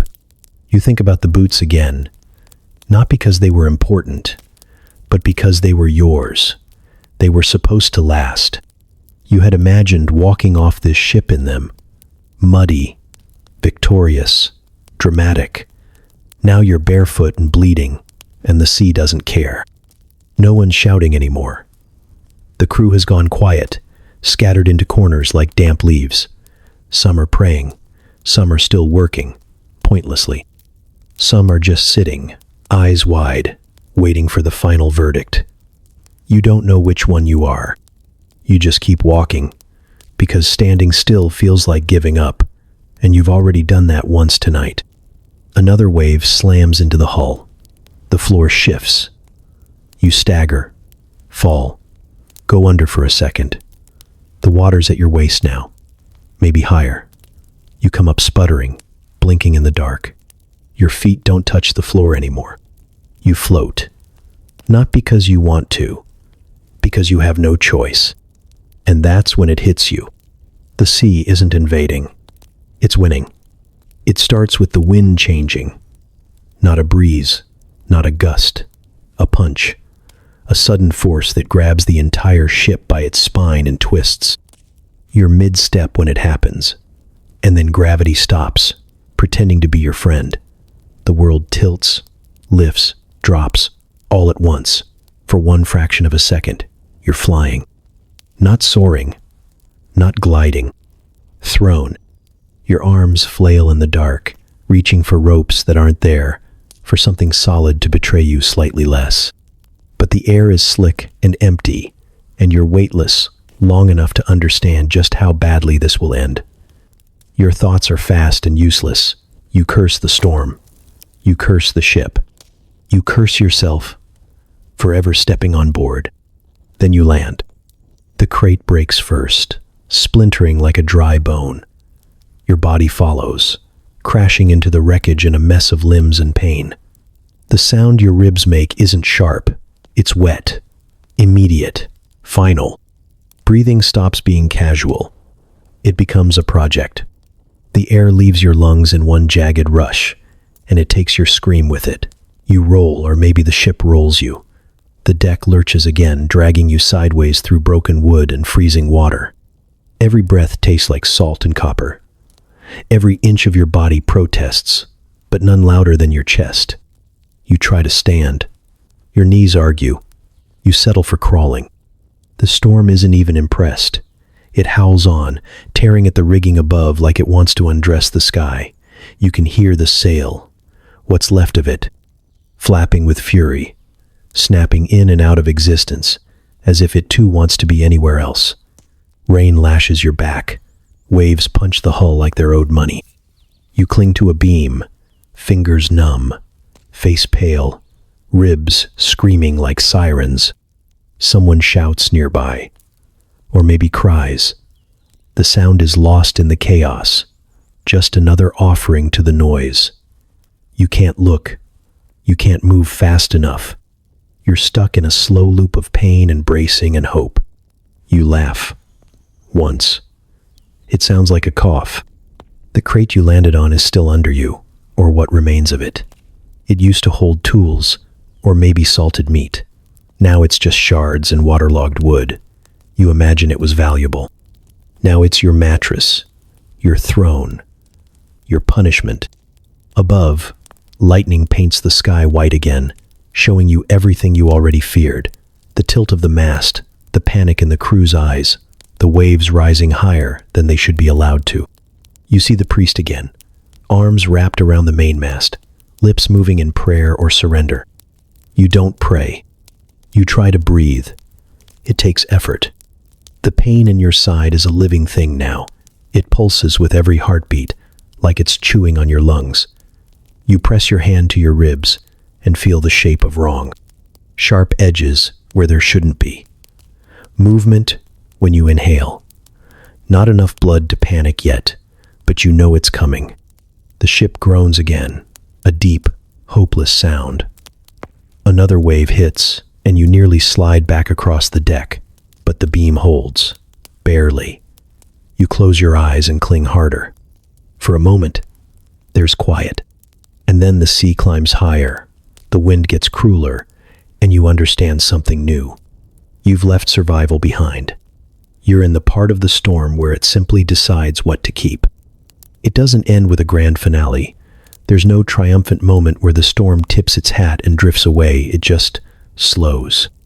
The howling wind drops into a whisper.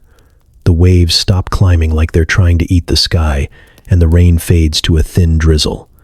At first, you think it's a trick. You wait for the next blow, the next crack of thunder, the next wave, big enough to make you wish you'd been nicer to your gods. But it doesn't come. The storm is over, or at least bored enough to leave. The silence is worse. The ship creaks in the quiet, like it's embarrassed to still exist. Every board is swollen. Every nail rattles like teeth in a fever dream. The mast smokes faintly where lightning kissed it, black streaks running down its length like charred tears. Ropes dangle loose, snapped in half, swaying like the hanging remains of a lost battle. And it was a battle. The sea didn't win outright, but neither did you. The deck is littered with wreckage, shattered crates, tangled nets, the remains of someone's boot. Blood washes across the planks in thin pink trails, diluted by the last stubborn drips of rain. You don't know if it's yours. You don't want to know. Your ribs argue with every breath, and your hands are so scraped and swollen that even closing your fingers feels like threading a needle with broken glass. You look for the crew. What's left of them? Some sit slumped against the rails, faces pale and blank, like they've been carved from driftwood. One man coughs seawater. Another is missing a shoe and possibly half his sanity, whispering to himself as he picks splinters from his hair. The captain stands at the helm, motionless, as if steering is still possible. His face is carved into a permanent grimace, eyes fixed on the horizon that nearly killed you all. No one speaks.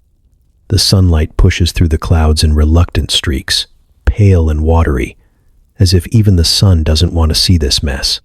It glints on the wet deck, on the broken sail that hangs like a torn flag of surrender, on the puddles of seawater that now live everywhere. The air smells like smoke and salt and fear. You can't tell where the storm stops, and your body begins. You find a piece of rope, coil it once, and then just hold it in your lap. Not because you need it, but because your hands can't figure out what else to do. You're shaking, though you don't feel cold anymore. Your skin is clammy, your lips taste like iron, and your mind feels like it's been wrung out and hung to dry. Nothing about you is dry. Everything is damp, down to your bones. When you try to stand, your legs argue the way your ribs did. Stiff, heavy, half sure they don't want to participate in whatever comes next. You force them anyway, stumbling across the wreck of the deck, careful to avoid the new holes where planks splintered during the night's tantrum. You glance over the side and see the sea looking almost serene now, its surface only gently rippled, as if it's trying to pretend it didn't just spend hours trying to murder you. You want to be angry, but mostly, you're tired. Your reflection in the water is ghostly. Salt-streaked face, hollow eyes, hair plastered flat, like the world's worst mop. You don't even recognize yourself, and maybe that's fair. Maybe whoever you were before the storm is gone, swallowed by the same black waves that took that sailor 3 chapters ago. You feel hollowed out, a shell of salt and bruises, barely tethered to anything real. The calm feels cruel, because now, without the chaos, you can hear the ship dying. The slow drip of water into the hold, the groan of wood that's had too much, the faint rattle of nails deciding whether they'll hold or give up. You can feel every inch of damage in the way the deck sags beneath your bare feet. The storm left, but it left its teeth behind. There were more of them yesterday. You're sure of it. The deck had been crowded, shoulder to shoulder with soaked men barking orders, hauling rope, screaming prayers. Now there's space. Too much space. You can walk from bow to stern without brushing an elbow. The ship hasn't gotten bigger, just emptier. You count faces, not on purpose. It's just what your brain does now, looking for familiar eyes in a crowd that keeps shrinking. The man with the lopsided beard isn't here.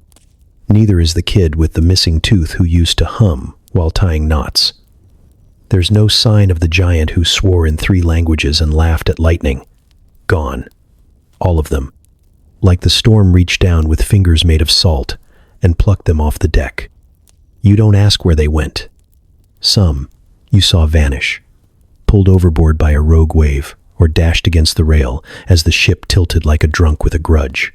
One slipped between planks so fast there wasn't even time to scream, just a splash. Some screamed for longer. You remember those. Their voices cling to the inside of your ears, louder now in the quiet, like echoes with too much memory. Others simply aren't here anymore. You look at the remaining crew, what's left of them, and see the same questions in their faces. But no one speaks. No one says names. No one wants to. Words make things real, and real is unbearable right now. So you all pretend you're not counting, not watching, not remembering. There are fewer boots now, pairs lined up by the mast, soaked and useless. Some are missing one. Some still have feet in them. You don't look long. There's no dignity left, not on this deck. Just a thin layer of salt and silence, and the sort of pain that settles in like mold. The captain doesn't say a word about the missing. He stares at the horizon like it owes him an answer, and grips the railing so hard you expect it to snap. Maybe he's mourning. Maybe he's counting too. Or maybe he's just trying to remember why they started this voyage in the first place. You try not to think about it. The reasons stopped mattering the moment the sea stopped pretending to be passive. Someone ties a knot, even though there's nothing left to secure. Another man stares into a puddle like it might speak. The priest has stopped praying aloud. He just whispers now, thumbing his rosary with hands that tremble. You envy the ones who are gone. Not because you want to die. Not exactly. But because their story is finished. Closed. Ended. Yours is still dragging itself forward, one ache at a time. Every breath hurts. Every step is a gamble. Your ribs are a question mark, and your hope has been demoted to a rumor. The sea didn't take you last night. You're starting to wonder if that was mercy or just laziness. You sit beside a coil of rope that smells like rot and watch the waves roll under a sky too bright for your eyes. Sunlight glints on the water, cheerful and smug, as if it didn't spend the night trying to kill you. The ocean is calm now. It feels like mockery. The ship creaks beneath you, quieter than before, like it knows it's lighter. You look around one more time. Fewer shadows, fewer voices, fewer eyes watching you from beneath frayed brows. The crew is smaller. The grief is not. The smell hits you before the sight does.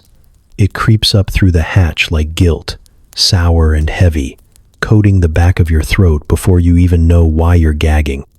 You climb below deck and immediately regret it. The food stores, what's left of them, are a ruin. Soggy burlap sacks cling to each other in wet piles, their contents long dissolved into mold and salt. What used to be grain is now porridge for ghosts.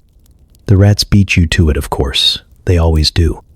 They've been dining like kings in the night, leaving behind little calling cards, chewed corners, gnawed, through lids, the occasional twitching tail caught in a trap that sprung far too late. You don't blame them. They were smarter. They planned for this. You're just the idiot who thought adventure would taste better. You prod one of the sacks with a stick, and it deflates with a wet sigh. That was supposed to be bread. Now it's a puddle of fermented despair.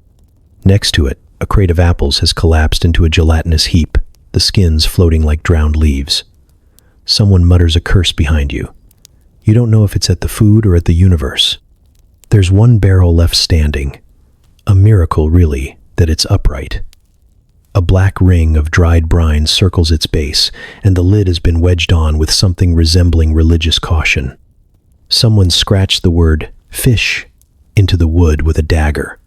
You pry it open. The smell is immediate and defensive. It leaps at your face like a wet animal, stinging your eyes, curling your spine. You recoil but don't step away. Not yet. You peer in, hopeful in that quiet, desperate way that only hunger can create. Pickled fish, hundreds of them, or what used to be fish. The brine is thick, almost jelly, and the bodies have gone soft, their eyes milky and floating like tiny apologies. One of them twitches. You stare at it. It twitches again. Maybe it's gas. Maybe it's hope. Maybe the sea has gifted you zombie mackerel. You don't care. You dip your hand in, gagging as the slime clings to your skin, and pull one out. It flops onto the deck like a dead joke. The crew gathers around, looking at it like it's gold. No one laughs. A few sailors argue over how long pickled fish is supposed to last. One insists it can't go bad. Another says it's already gone past bad and looped back around to dangerous. Someone suggests boiling it. You suggest burning it. No one moves to do either. Instead, the captain declares it edible enough and passes around rations the size of thumbprints. You chew yours for a full minute before swallowing. It tastes like salt, regret, and something that used to have scales. That's dinner. You sit back against a barrel of rope. Your stomach is still empty, but now it's also angry. The idea strikes you that you could boil the rope. It's thick, fibrous, technically organic. You picture the pot, the steam, the slurp of salted twine slipping between cracked lips. You think, not for the first time, about chewing on your boot if you still had one. You look at the rope again. You've stopped being joking. Another sailor pulls a rat out of the shadows, half dead and twitching. He holds it up like a prize. You turn away. The ocean groans below. The ship lists slightly to port. The pickled fish barrel gurgles. And as you lie there, stomach growling, lips cracked, mind drifting, you begin to think that maybe it's not that you're starving. Maybe this is just what survival tastes like. You climb what's left of the stairs and find the navigator sitting cross-legged on a crate that smells like vinegar and bad decisions. His map is spread across his knees, smeared with salt, half torn, and utterly unreadable. It looks less like a tool of precision and more like a napkin from a drunk man's wedding. There's ink, yes, but also stains that might be blood, fish oil, or tears. You ask where you are. He looks up, blinking slowly, and says, "Here." That's it. No longitude, no latitude. No clever phrase about leagues or stars or bearings. Just that one miserable, useless syllable. Here. You wait for more. There is no more. Just the sound of the waves below, and your internal scream echoing between your ribs. You want to hit him with the map. You want to fold it into a paper boat and shove it into the ocean. Let it float somewhere more confident than this ship. You want to ask how he still has a job, but then you remember this isn't a job. It's a punishment. And none of you are qualified for anything anymore. Beside him, the compass rattles in its little brass box. It's crooked. Or you are. Either way, the needle spins lazily like it's too tired to pretend anymore. North used to mean something. Now it's just a suggestion. You stare at it and try to feel anything besides rage, fear, or the slow, dull ache that's taken up permanent residence in your lower spine. The navigator shrugs, reaches for a tin cup, and drinks something that smells like rot and regret. You ask again, quieter this time, if he knows where the ship is heading. He points toward the horizon like it's an answer. There's nothing there but endless gray water and a sky that doesn't care about your plans. The priest wanders past and mutters something about providence. The captain snarls and spits over the side. You stay right where you are, trying to convince yourself that direction is a luxury and not a necessity. The ship creaks beneath your feet like it agrees, or disagrees. At this point, it might just be talking to itself.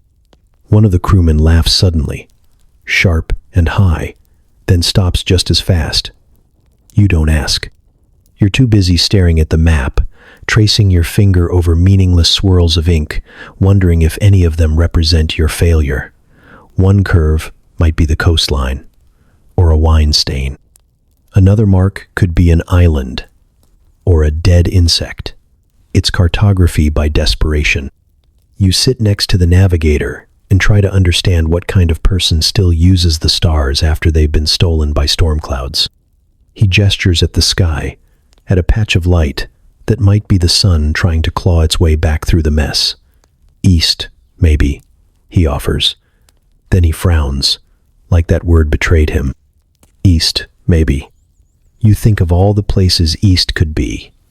More ocean. Another storm.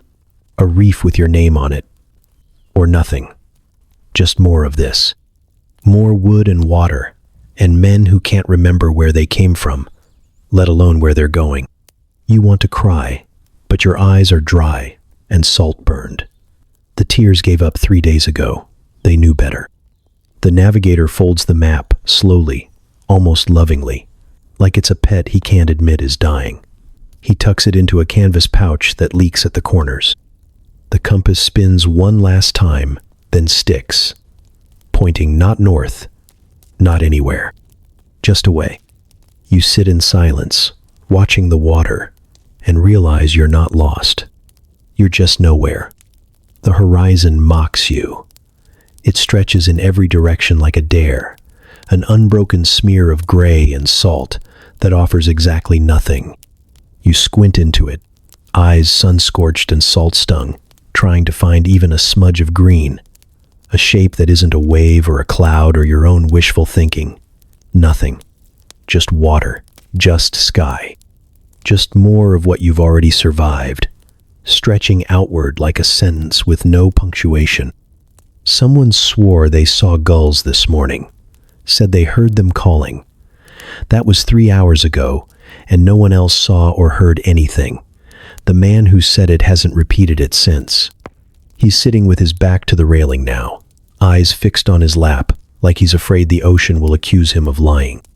You ask the captain how far you are from land. He grunts and walks away. You ask the navigator. He points at the water. No one laughs. Not anymore. Hope used to be a fire. Now it's a candle. And the wax is almost gone. You ration it like you do everything else. 1 moment of optimism per day, strictly scheduled, usually right before sleep, when your body is too tired to argue and your brain is just foggy enough to believe in the possibility of shoreline. You whisper to yourself that tomorrow might be the day, that the sky might break, that a bird might land on the mast, that a sail on the horizon might bring help and not cannon fire. But then the morning comes, and it looks like every other one. Flat water, flat sky, flat mood. You remember stories of sailors who saw mirages, islands where there were none, trees that turned out to be clouds. They jumped into the sea for visions, swam toward fantasy, never came back.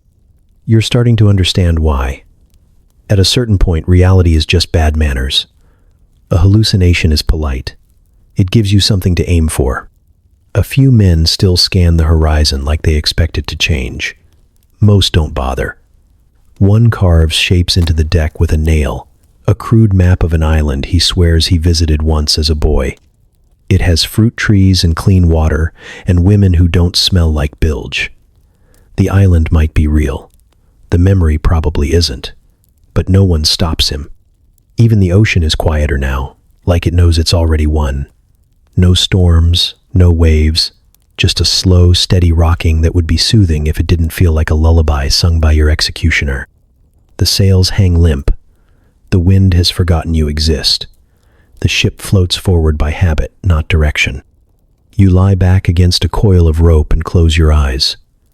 For a second, you imagine sand, heat that isn't wet, the crunch of dry leaves underfoot, a cup of water that doesn't taste like rust and barnacle. Then the smell hits you again, the sharp stink of rotting fish and old sweat, and the breath of men who've given up chewing because there's nothing left to chew. You open your eyes. Still ocean. Always ocean.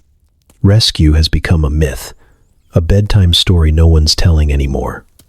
If a ship did appear, you're not sure you'd trust it. You might not even wave. You might just watch it pass, too tired to shout, too proud to beg, too afraid it's just another version of this one. Different paint, same death. So you sit, watching the same endless nothing. And in the back of your throat, where prayers used to live, silence takes their place. You wake to the sound of wood arguing with water. It's not loud anymore. No splintering cracks or heroic groans. Just a quiet, rhythmic complaint. Plank against plank, nail against grain, like the ship's bones are grinding together from the strain of pretending to still be a ship.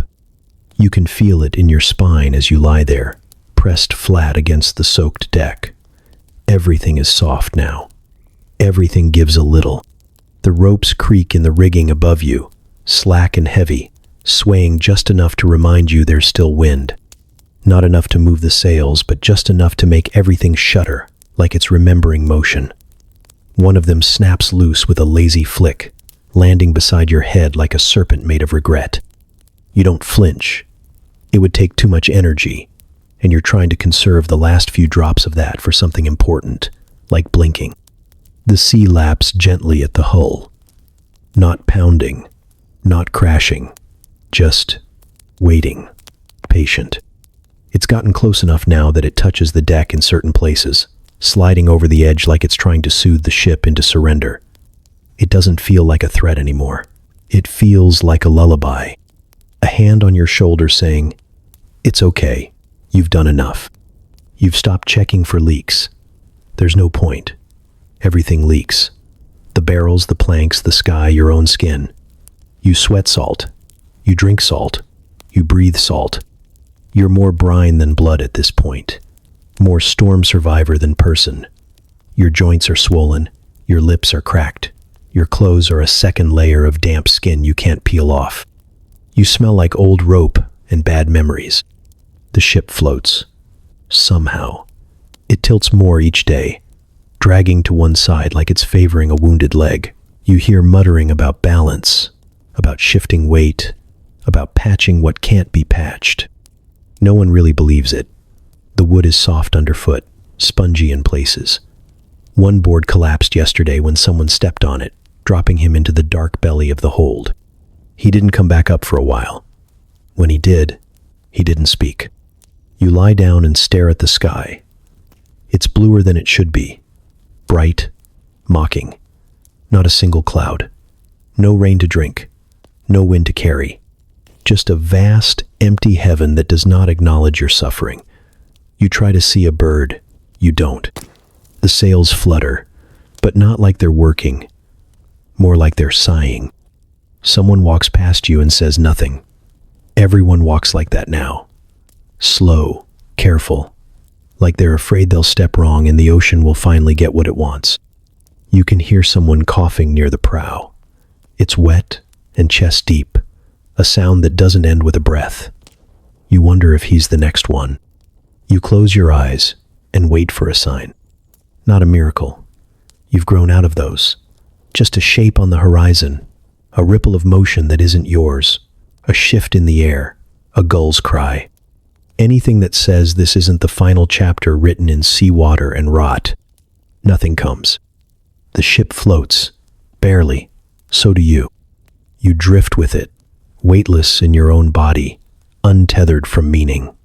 The sea keeps touching the deck, running its fingers along the edges like it's fitting you for a coffin. You let it. There's nothing left to fight with. You're both still here, but only just. At first you think it's another trick. You've been fooled before, by clouds shaped like mountains, by your own eyelids painting green across the blue after staring too long. But this is different. This stays, a dot, a smudge, just above the horizon. You blink, and it doesn't vanish. You sit up, and it grows. You shout. Your voice cracks instantly, your throat scraped raw from salt and silence, and the simple act of surviving. It doesn't sound like joy. It sounds like breaking. The others barely turn. They're too tired for hope. You shout again, louder this time, pointing like your arm might pull the land closer just by insisting it be real. It becomes a line. The ship lists as a few more bodies stumble toward the railing, squinting through salt-stung eyes. No one says anything at first. Then someone gasps, and it's not poetic. It's just breath suddenly remembered. Someone else drops to their knees. Another starts laughing, but it sounds more like sobbing. The line becomes cliffs. Your legs shake as you stand, and you don't know if it's the ship or you. The deck sways, and your body sways with it. For once, you're not sure who's keeping whom upright. The land grows, pulling itself up from the sea like it's rising just for you. Trees, maybe, or rocks.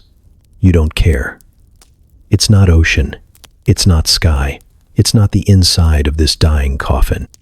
That's enough. You shout again, waving your arms like a madman. You scream yourself hoarse. Someone else takes up the cry, then another. The deck becomes a chorus of wrecked voices all saying the same thing without words. We made it. You hear someone collapse behind you, flat against the planks, laughing like he's lost his mind. Maybe he has. Maybe you all have. The cliffs sharpen as you draw closer. The water changes color, greener, shallower. Birds appear from nowhere. wheeling overhead like they've been sent to confirm you're not dreaming. One lands on the ruined mast. You want to kiss it. It flies off before you can. The crew doesn't cheer. Not really. They just fall where they stand, onto barrels, ropes, each other. It's not celebration. It's surrender. The kind that only comes after surviving something that didn't want you to. You all look like ghosts, faces hollow, eyes sunken, skin drawn tight by hunger and sun, and the weight of waiting too long for something to change. But it changed. You grab the rail and grip it like it might fly away. Your hands bleed where blisters split open, but you don't let go. Not now. You keep staring at the cliffs as they grow tall enough to block out the sky. Your throat is wrecked, your body done, your heart somewhere between sobbing and exploding. You try to speak but only manage a rasp. Land. It's real. You feel it before you hear it. The groan of the anchor winch, the scrape of rope over wood. You don't care if it's a port or a beach or just a rock big enough to stand on. You don't care who lives there or whether they speak your language. You don't care if they've seen a ship like this before or if they'll turn you away. It doesn't matter. The ocean is behind you now, and whatever waits on shore, good, bad, indifferent, at least it's not water. At least it doesn't float. The sand feels unreal, too soft, too warm, too solid. Your fingers sink into it like they're testing the concept of Earth for the first time. You drag yourself forward, elbows trembling, knees barely cooperating, every muscle running on memory alone. Your face plants against the shore, and you don't move. Not yet. You need a moment to believe this isn't another hallucination. Salt crusts your skin in thick patches. Your lips are cracked open like dry bark. Your back burns where the sun found it during the last hour of the approach, but you didn't care. You still don't. The burn proves you're no longer under the sky of that ship. The burn means gravity works again. The burn means you're alive. You made it. You don't feel victorious. You feel scraped, hollowed. Your heartbeat is slow, your thoughts slower. One word keeps floating up from the wreckage of your mind. Land. You whisper it into the sand like a spell. You survived. You survived. You don't say it like a chant. You say it like an apology. Behind you, the ship coughs one final groan and stops pretending. You don't turn around. Whatever happens to it now, it happens without you. You gave it your blood, your breath, your sanity. You gave it pieces of yourself you can't name and won't get back. Let it rot. Let the tide take it. A gull lands a few feet from your head and stares at you with casual disgust. You laugh. It sounds like choking. Your ribs ache with the effort, but you keep laughing until it becomes crying. It's the same sound, really. Same salt. Same breathlessness. You press your forehead into the sand and let it muffle the rest. One by one, the others crawl up beside you. Some stagger, some roll. A few drop to their knees and kiss the ground like it's holy. No one speaks. There are no cheers, no shouts of triumph. The silence feels earned. Everything about this moment feels heavy, like it's made of iron and bone. You stare at the horizon, the ocean already pretending it didn't just try to murder you for days. It glistens like a jewel, calm and inviting, a lyre with a fresh coat of blue. You know better now. You'll never look at water the same way again. You'll never hear the creak of wood or the snap of rope without flinching. You'll never close your eyes without rocking slightly, waiting for a wave that isn't there. You survived the storm, but not all of you. Something stayed behind, still pacing that ruined deck, still staring at the sky and begging it not to crack open. Some version of you, hungrier, colder, more desperate, remains there, swaying with the hull, whispering prayers into the dark. That part doesn't get off the ship. That part belongs to the sea now. You pull yourself into a sitting position and let the breeze hit your face.